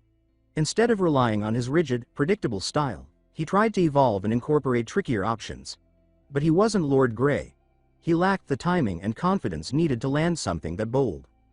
Luanil countered cleanly and clipped him on the head, minimizing the damage but proving the point. He remarked that Leon had grown far stronger than he was as a first year, but said it was time to show the boy how much a single year at the academy could change someone. Then he surged forward with a smile, overwhelming his junior with relentless pace. Leon was pushed to the arena's edge with no room left to retreat. Luanil lunged like a predator closing in on a trapped animal. His sword connected with the protective magic before the blade could slice through Leon's throat. As expected, the second-year ace, Luanil Hartman, claimed victory. Humble in defeat, Leon thanked his senior for the intense match. The referee wasted no time and announced the challenger bout next. Passing Gray, Leon wished him sincere luck, explaining that he believed in him completely. Gray had already spoken boldly before the match, so failing to deliver would be humiliating. But compared to the horrors he'd already faced before turning back time, fighting one emo psycho felt trivial. The Liquidator, the Apocalypse, the collapse of the world. Those were real opponents. This kid was not. Across the arena, Deeble dragged his blade along the ground, whispering warped prayers to the dead Professor Varian Bradley. He was eager, ecstatic even, to send Varian's killer down to hell for a bloody reunion. With that, the challenger match officially began. Gray stood firm, focused, and properly grounded. Deeble, by contrast, carried the chaotic air of someone unpredictable and unstable. As they sized each other up, the entire Colosseum fell silent. Once the signal rang, Gray struck first, forcing Deeble back with a full-powered blow. But to his shock, the hit felt useless. Deeble batted him away with a lazy swing that packed monstrous power. The counterstrike rattled Gray's dominant arm until it trembled. Ariel had warned him about Deeble's enhanced reflexes. But the kid's arm strength felt amplified too, as if Varian had tampered with more than just the brain. With such a huge gap in raw power, clever tricks meant nothing. Gray's mind jumped straight to the forbidden option. But Ariel had already told him that using that power was off limits. She said that even in the worst scenario, he must not activate it. The cost could be death, and there was no coming back from that. She reminded him that no tournament was worth his life. She also noted that the arena's barrier would never survive the impact, which meant his attack might kill classmates and spectators along with his opponent. Gray wanted desperately to protect Ariel and the Divine Eye program, but he couldn't justify killing a fellow student, no matter how unhinged. Deeble soon flipped the momentum, going on the offensive and forcing Gray into a defensive scramble. Each of Deeble's swings carried shocking force, yet his movements looked oddly stiff and mechanical. With reflexes and strength this high, Deeble should have been able to toy with Gray. His technique clearly wasn't lacking, so there was only one explanation. He was holding back for a reason. His eyes revealed that he was planning something wrong. A wave of dread hit Gray's gut. He stumbled back, barely dodging a clean vertical strike. Suspended midair, off balance, he watched the tip of Deeble's blade race toward his vitals. Knowing he couldn't dodge, he braced for a desperate block. Somehow it worked. He absolutely should have died, yet he survived. It became clear that Deeble had intentionally weakened the blow. Ariel shot to her feet, panic flooding her expression. She activated her divine eye for a closer look, only to find something horrifying in Deeble's chest. Where a heart should have been, a foreign object pulsed with malevolent energy. Before she could process it, Boudreaux's obnoxious voice cut in, demanding her attention. His group of yes-men joked that Deeble was simply toying with Gray, saying that the boy couldn't even handle sloppy swings. They claimed this was all the proof needed that Divine Eye students were frauds. Laughter erupted from their section while the fight unfolded beneath them. Ariel finally stepped forward and announced that the fight needed to stop immediately. Boudreaux accused her of fabricating excuses to avoid letting Gray expose his own mediocrity. He argued that the barrier was perfectly safe and that lethal attacks would always be blocked. He said their magic tech had kept students safe for years. Ariel knew all of that. She also knew that this situation was different. Just as she began shouting about the danger, a surge of murderous intent flooded the arena. Deeble stopped playing and tapped into the corrupted heart in his chest. Ariel had seen monsters before, but the look on that boy's face made her blood run cold. Channeling the vile energy into his blade, Deeble unleashed a single strike that cut through everything. The attack tore forward unopposed. When the dust cleared, the arena floor had been sliced nearly in half. Even the Academy's prized protection barrier had been carved apart like paper. Boudreaux's smugness evaporated instantly. None of the staff, even the experts, had expected the barrier to fail, except Ariel. She summoned binding ropes with shaking hands, cursing Varian for being a headache even in death. But when she tried to seal the mutated heart's energy, the reflective properties repelled her spell. Thinking fast, she ordered the magic department to shut down the entire barrier system immediately. The tournament was over. This wasn't swordsmanship anymore. This was attempted murder. The professors assigned to maintain the barrier were frozen in terror. Realizing she couldn't rely on them, Ariel screamed at Gray to run. But escape was no longer an option. Turning his back even once meant instant death. The spectators were blinded by the blast's flash and overwhelmed by the pressure in the air. Heathkit calculated roughly 30 seconds before Ariel's repair spell would reach the battlefield. They couldn't wait that long. He gave Gray a subtle signal, their trump card. Earlier, he had drilled the idea into Gray's head. He needed to think of his body as the sword. Swinging a weapon alone was beginner stuff. True mastery required merging movement, mind, and blade into a single unified strike. It was simple in theory, but brutally difficult in practice. Still, if Heathkit believed he was ready, Gray would trust him. He had no other options anyway. Centering himself, Gray fused his focus with his weapon. Deeble launched another deranged attack, slicing the ground apart. The chaos-infused blade clashed with the crippled barrier and erupted into an explosion that obscured everything. When the haze cleared, Gray was gone, completely untouched. Tapping into a dormant instinct buried deep inside, he vanished and reappeared behind Deeble in the blink of an eye. For the first time all battle, Deeble looked afraid. As Deeble slowly turned his head, Gray felt the world stretch into slow motion. It wasn't that Deeble had slowed down. Gray had simply become much, much faster. Gray's blade slammed into Deeble's protective barrier and halted with a sharp jolt, but he refused to let the clash end there. He forced more strength into the strike until cracks shimmered across the surface. A heartbeat later, the barrier shattered in a piercing burst, the shockwave launching Deeble across the arena and into the far wall with a crash that shook dust from the rafters. When the rubble settled, a gaping hole remained, but Deeble was not inside it. Several professors gasped that Gray had just destroyed an active defense barrier, unable to process what they had witnessed. Heathkit demanded to know if the student was still alive as staff sprinted toward the breach. Before anyone reached it, a hand gripped the broken edge. Deeble pulled himself out, dark energy spilling from him in a heavier, more ominous wave. Heathkit stiffened, instinctively sensing danger as Deeble stepped forward, sword in hand, expression vacant and feral. The professors stared at his unharmed form in disbelief. Ariel recovered first, urging Gray to stay alert. Gray answered with focused determination, but his expression shifted when Deeble's aura thickened. Without warning, Deeble launched dark energy slashes from across the arena, each one sharp enough to carve through stone. Gray dodged in rapid succession, frustration tightening his breath as the attacks intensified, shaking the entire Colosseum. Students cried out in panic. Professors struggled to understand what they were seeing. Ariel shouted at the team handling the audience barrier, asking why it remained active, and they called back that they needed 10 more seconds. Meanwhile, Gray fought alone through the barrage, unable to counter. Through a brief opening, he locked eyes with Deeble. In that exact instant, Deeble appeared before him, blade aimed for a killing thrust. Gray reacted on instinct, raising his sword just in time. The clash sent a violent tremor through his arms. Studying Deeble up close, he realized the boy's strength and speed far exceeded human limits. Yet he also knew he himself was not normal while channeling this power. He vanished from the lock and reappeared behind Deeble, body bent for a decisive strike. Before he could complete it, the backlash of his power hammered him. Blood burst from his eyes and mouth, his muscles seizing. Ariel shot to her feet, terror breaking her voice. Gray forced himself upright, refusing to fall. He told himself that if he failed to counter now, he was finished. He drove his foot into the ground, reached deeper for power, and his eyes flared a fierce red. Then the strike landed.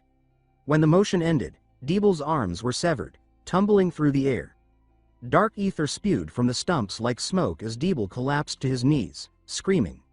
Gray remained in his finishing stance, expression empty. The entire arena fell silent as the audience barrier finally flickered off. Ariel broke the stillness by giving orders, and dozens of professors sprinted forward and wrapped Deeble in multiple layers of binding spellwork. Gray stood trembling, using his sword as support, breath ragged. Then the recoil surged again, harder. His head pounded, vision hollowing out. Fresh wounds tore open across his skin, blood bursting forth in thin, violent streams. He collapsed just as Ariel reached him. She dropped to her knees, frantic, flooding him with healing magic. Other professors surrounded her and assisted, forming several glowing circles that sealed his injuries and steadied his breathing. Warmth washed over him as consciousness flickered. Finally, Ariel exhaled in shaky relief. But when she lifted her head, someone stood in front of her. Gray. Upright. Smiling faintly. He thanked her, and the professors sputtered in disbelief, asking if he was truly all right. Ariel rose slowly and studied him through her activated divine eye. Her brows lifted. His soul was untouched, perfectly intact. Not even a trace of damage remained. Gray relaxed, sheathing his sword and asking about his condition. Ariel explained that the restorative magic handled everything. Heathkit approached, remarking that the reduced backlash method seemed to have worked. Ariel turned on him, furious, demanding to know how this bloody collapse counted as reduced. She warned that without healing magic, Gray might have died. Heathkit admitted that they aimed to limit the recoil to injuries magic could mend, saying it was good enough for now and that eventually Gray needed to withstand the backlash unaided. Gray listened uneasily, realizing exactly what his brutal training had been preparing him for. Later, as staff cleaned the ruined arena and medics carried Deeble away, Ariel exhaled and said that although much had strayed from expectations, one final matter had to be addressed. She turned to the headmaster and asked who won. The headmaster recalled that Deeble's protection field had triggered mid-strike, meaning the victory went to Gray. The announcement sent the first years into uproarious cheers. They marveled aloud that Gray, a Divine Eye student, had defeated a second year. Leon shouted proudly that this was exactly what he expected of him. Heathkit observed that Gray had ended the first year's 35-match losing streak. Then he added that after witnessing this, win-loss records no longer mattered. He asked the faculty if any of them could still claim Ariel's judgment was flawed. The headmaster agreed easily, saying no one would support abolishing the Divine Eye program after what they had just seen. Another professor admitted embarrassment for ever doubting it, noting they had almost expelled a prodigy. Professors clustered around Gray, praising him. Ariel remained quiet, tears sliding down her cheek as she clutched her arm, silently thanking him. Then one professor added that those who insisted on abolishing the Divine Eye program should reflect on the consequences of their actions. Instantly, every gaze turned toward Budra and the two men beside him. Cold sweat trickled down their faces as they shrank under the faculty's silent judgment, Boudreaux scrambling for words as dread settled heavily across him. Professor Boudreaux hastily claimed that he had other preparations to take care of and quickly made his escape. His attendants hurried after him without hesitation. The remaining professors laughed openly as the group retreated. One of the older professors remarked that the old saying about never picking a fight with the divine eye still rang true. Another professor nearby added that, compared to the past, Professor Ariel had clearly mellowed. Time had changed many things since those days. Gray found himself wondering what might have happened to her back then. Once the disturbance had passed, Headmaster Alexandro approached Gray to discuss several matters that troubled him. His expression was grave. Gray stayed alert as he asked what the issue was. Alexandro explained that during the match, the second-year representative, Deeble Ridderdle, had been forcibly infused with an unnatural power. The Academy intended to investigate the matter thoroughly. He added that a mock battle should have been completely safe, yet it had nearly cost a student his life. Because of that failure, the headmaster stated that the Academy bore full responsibility for not detecting the anomaly in advance, and he offered his apology. Gray responded that it was unnecessary since nothing catastrophic had happened in the end, and he thanked him regardless. Alexandro then mentioned that after Ridderdle went berserk, Gray himself had released a strange power. Hearing this made Gray tense. The headmaster clarified that he knew it was not magic, but something far more unusual. It was a kind of power that modern magical theory could not even begin to explain. Alexandro said that he wanted to know what that power truly was. Gray found himself at a loss for words. He could not speak of anything related to his regression, especially when the mastermind behind the liquidator remained hidden. So he replied that he genuinely did not know. Alexandro expressed doubt, pointing out that Gray had used the power directly. Gray said that he had not known such a power existed within him, and that Professor Ariel was the one who noticed it and explained it to him afterward. Professor Ariel, however, knew this was untrue. By the time Gray had defeated the Ogre General, he had already been wielding that power with ease. It made her question what he was truly planning. Deep down, Gray hoped she would play along. To stop the liquidator, he needed her to remain the one holding authority. She quickly realized what he was aiming for. She was impressed that he had considered everything so carefully. It made her suspect that he was not living life as someone experiencing it for the first time. She could sense how deeply he trusted her, and that left her with no choice but to support him. She stepped into the conversation and told the headmaster that he was correct in saying Gray's power could not be analyzed through magic theory. However, she added that she could perceive it clearly with her eyes. She explained that after observing his power, she consulted Professor Heathcote, who had a strong affinity for it, and that cooperation made Gray's level of control that day possible. She admitted that she was still researching the proper way to draw out the power, but she asked if the headmaster would entrust everything related to Gray's power to her. After witnessing the fight, he said that he could not refuse. He declared that Gray and the entire Divine Eye Special Group were under her command, and he encouraged her to inform him if the Academy could provide any assistance. Neither of them had expected that response. She thanked him sincerely, and Gray exchanged a quiet smile with Professor Ariel. Afterward, the headmaster headed toward the special underground medical ward to examine Radardal's condition. He stated that he would need her eyes to accompany him, and she replied that it would be her pleasure. Later, she returned to her office and marked the door with an eye. Taking a sip of her tea, she informed Gray that the analysis results showed the power used on Radardal was almost identical to the liquidators. She was certain that crystals from the research facility had been involved. Gray asked what had happened to Radardal. She replied that, unfortunately, he had died. Gray was about to ask whether he was responsible, but before he could finish, she told him that he was not. She explained that the moment the power activated, Radardal ceased to be himself. He might have already been gone by the time the power was implanted, and it was clear that the attack had been aimed at Gray as retaliation for killing Varian Bradley. The revelation left Gray feeling heavy and subdued.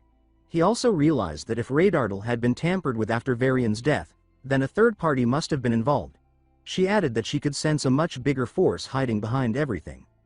She said that she planned to continue tracing the connections, though it would take time. Her intuition suggested that deeper parts of the Academy were involved. Gray said that he understood and asked her to let him know if there was anything he could help with. She thanked him earnestly. She also mentioned that she had noticed he had learned to use his power without damaging his soul. Gray agreed. though he admitted that the physical backlash this time had been worse than before. Her silence puzzled him. Then she revealed that Heathkit had determined it was time for Gray's training to advance to the next stage. The news filled him with excitement. He asked if that was truly the case. She confirmed it with a smile and declared that he would soon learn to control his power far better than he could now. An armored figure stood beneath the open sky.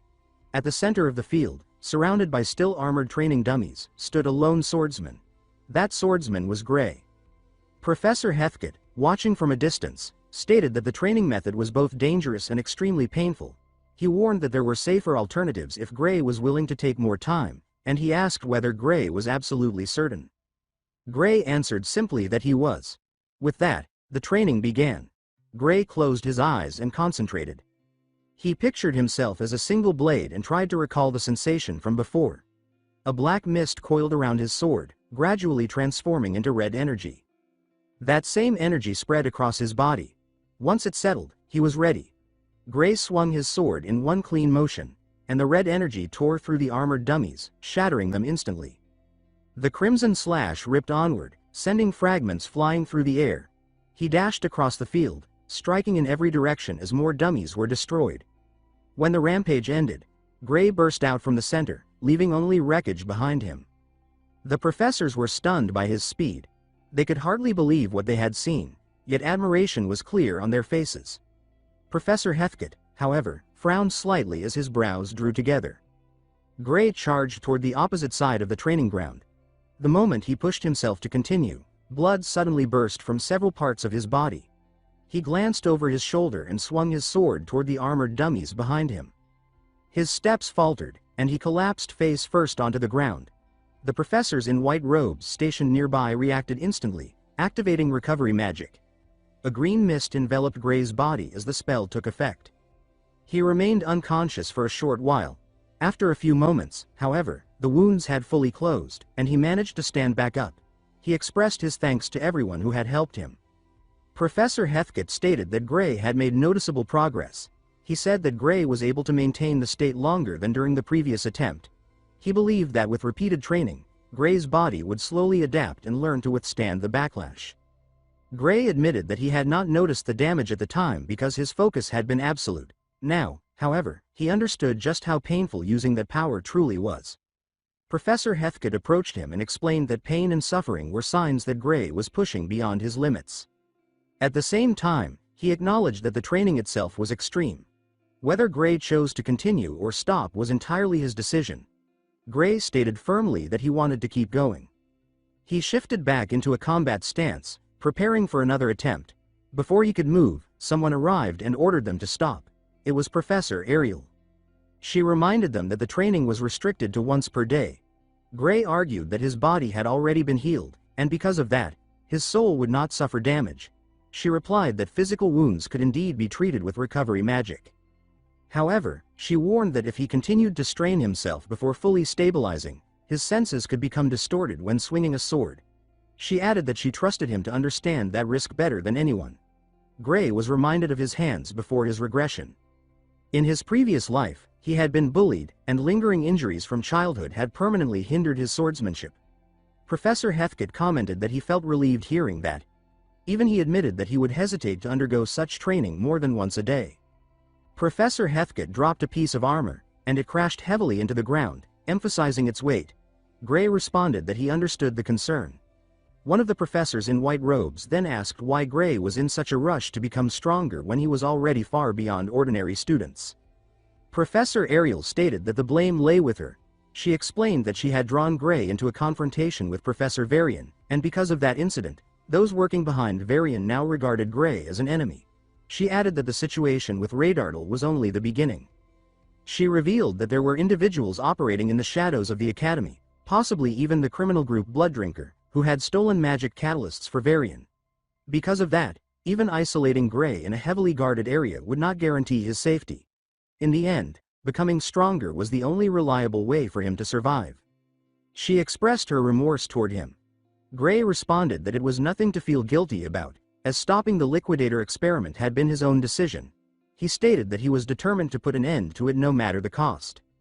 She remarked that he was an exceptional student, and that all she could do was help him draw out the full potential of his power. Her words led Professor Heathcote to conclude that she already had a plan in mind. She confirmed that she did. She asked him whether he had forgotten the safest and fastest way for a swordsman to grow stronger. That caused him to look at Gray, who appeared completely confused. Professor Heathcote agreed that replacing the sword was the quickest solution.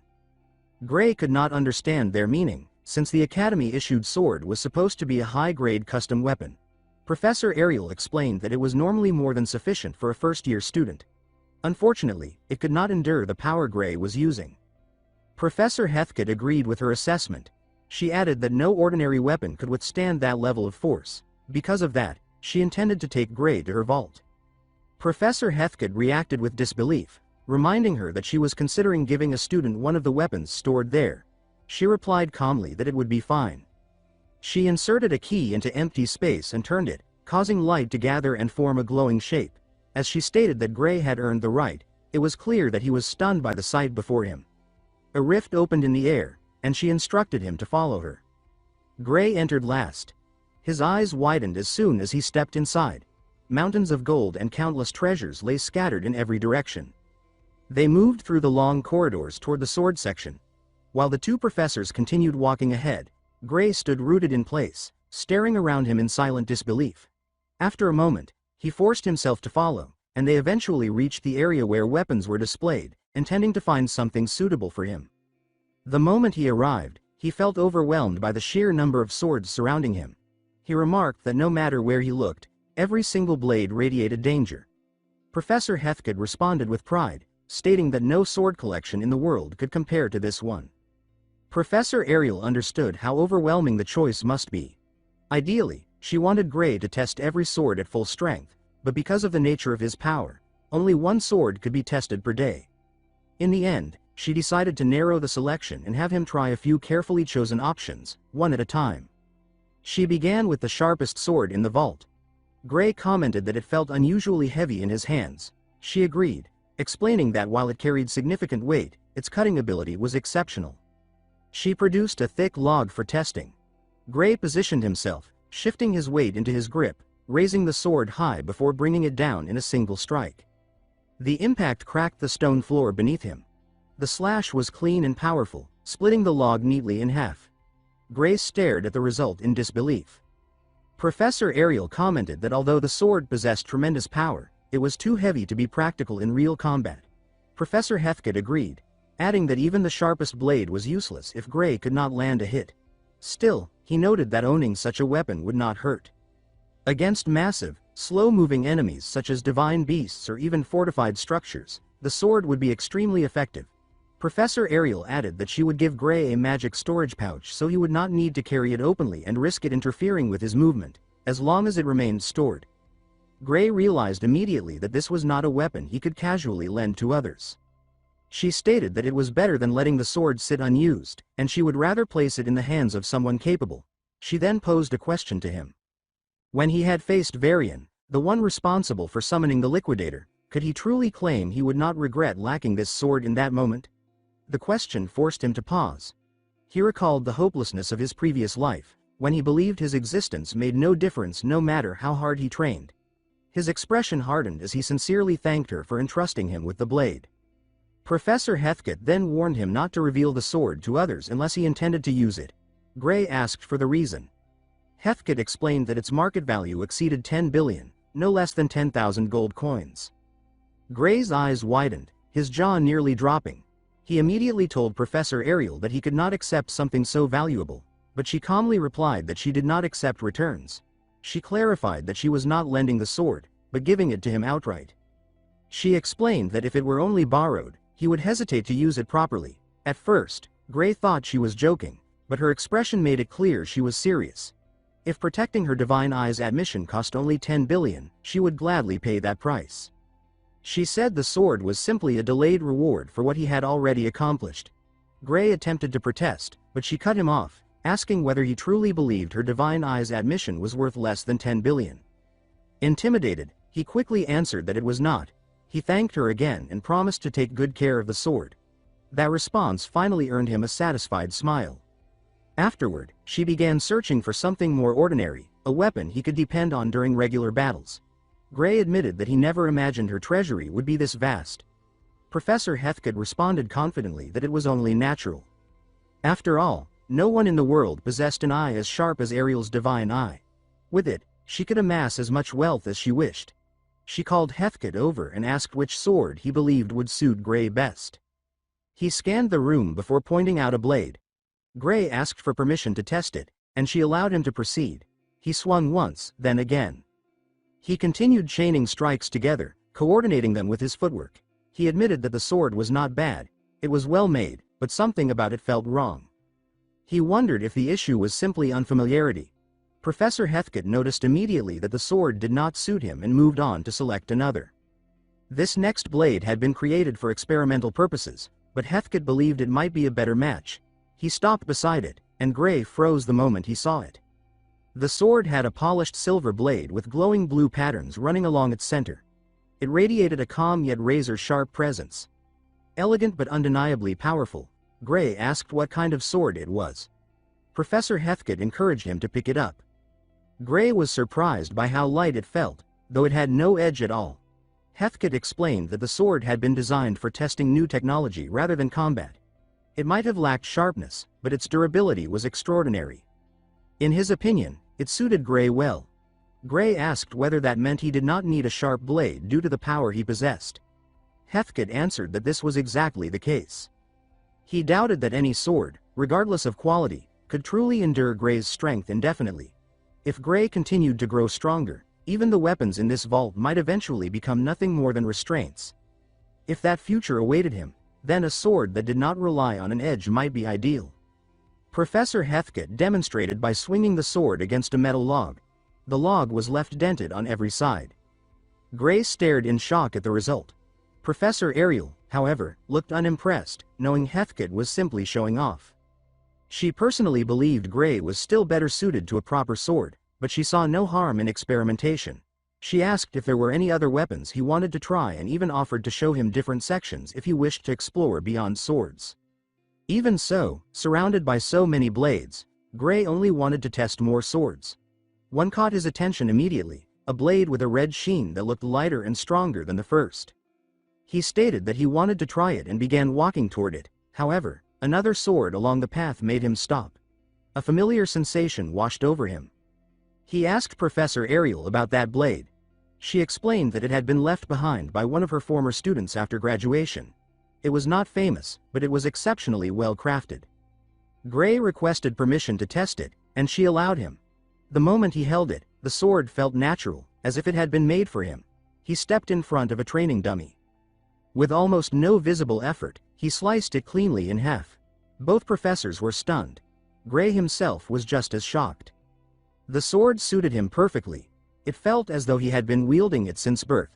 Professor Ariel asked whether he liked it, and he answered that he did. He admitted that he had never held a sword that felt so effortless to use. She wanted to test it further to confirm its compatibility with his power. Gray hesitated, worried that the sword had once belonged to her student and that he might damage it. She reassured him that there was nothing to fear, confident that the blade would rather be used than left forgotten in storage. That eased his concerns. Curious, he asked for the name of the alumnus who had forged it. She replied that it was Metallum Norum. Gray froze. Metallum Norum was the greatest magic swordsmith in the world, and the blade in his hand had been forged by him. They moved to the training grounds to test the weapons properly.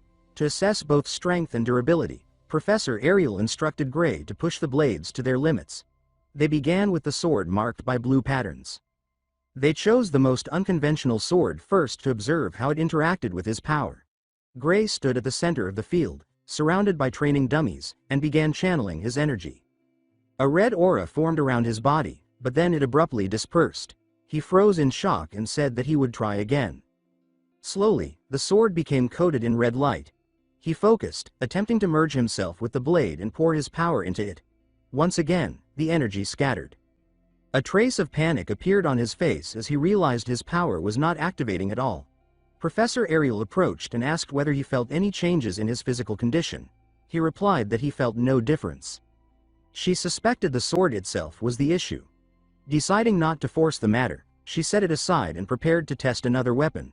She concluded that the blade simply did not resonate with his power. If that was the case, then the best option was the most ordinary sword of all. She reached into her magic pouch and withdrew the blade forged by Noram. Gray stands by himself beneath the bright sky, ringed by rows of armored training dummies, with the sword resting at his side as he gathers his resolve to begin. He closes his fingers around the hilt, then declares that he is a single blade, while a dark mist clings to the steel and twists into a violent red aura that creeps up his arm and spills around his entire body. He senses the change at once and tells himself that he activated it, but his red eyes widen as a different thought slices into his mind, saying that while there is time, he jerks and blurts that what? He wonders if he just heard a voice inside his head, while the unseen presence continues, saying that when the time comes. The interruption leaves him still for a heartbeat, and only an uncertain sound lingers in him like a question he cannot answer.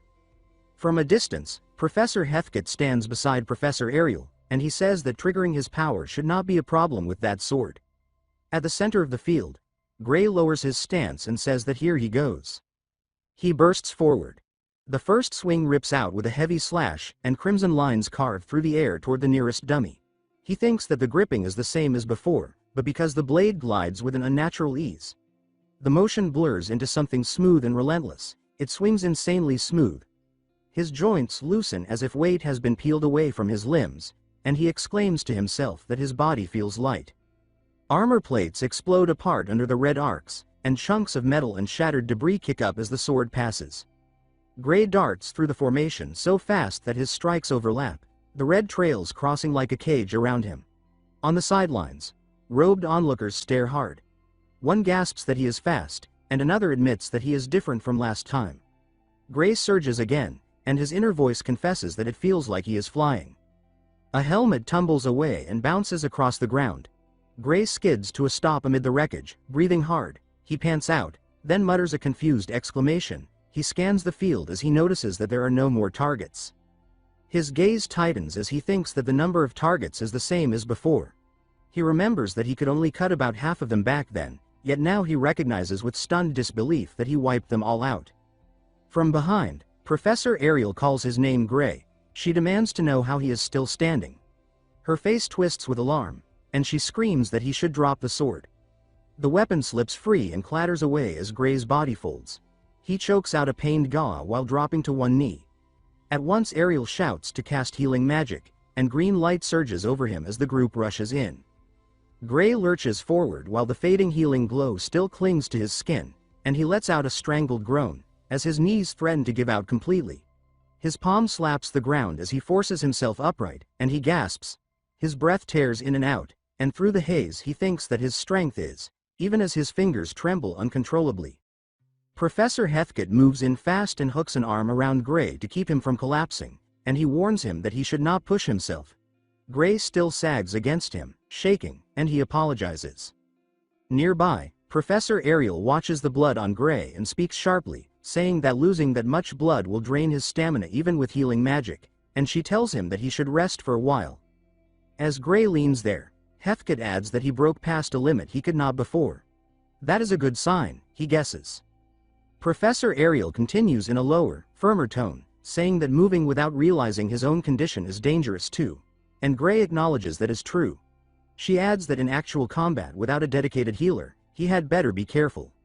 She turns the sword in her hands and studies it under the sunlight. Even after everything, she notes that there is not a single scratch, and she states that it really is an incredible sword. For a moment she falls silent, staring at the blade's surface, then she wonders if the sword's glow got a little stronger, before doubting herself and thinking that it might just be her imagination. The blade catches the sky in its reflection. Her expression snaps tight as something distant shifts, and she stiffens hard enough that the others notice. One of them asks what is wrong, Professor. A violent blast erupts from the Academy's direction, and a blooming cloud of crimson and black smoke pours upward as the tower trembles. Shock ripples across the grounds. Voices rise as people scream that it is an explosion and shout to run because debris is coming down. Orders crash over the panic as someone commands that all instructors cast barrier magic, and another voice insists that they prioritize protecting lives. Gray stares, stunned, and he can only wonder what happened. Professor Heathcote's face hardens as he looks toward the smoke, and he says that that area houses the hazardous materials vault. He states that it was clearly a man-made explosion. He continues that right after the blast, he saw something like teleportation magic for a split second, and he wonders if they openly robbed the Academy HQ. Others immediately protest, insisting that it is impossible, because the vault walls are protected by powerful anti-teleportation and are built to withstand most explosive spells too.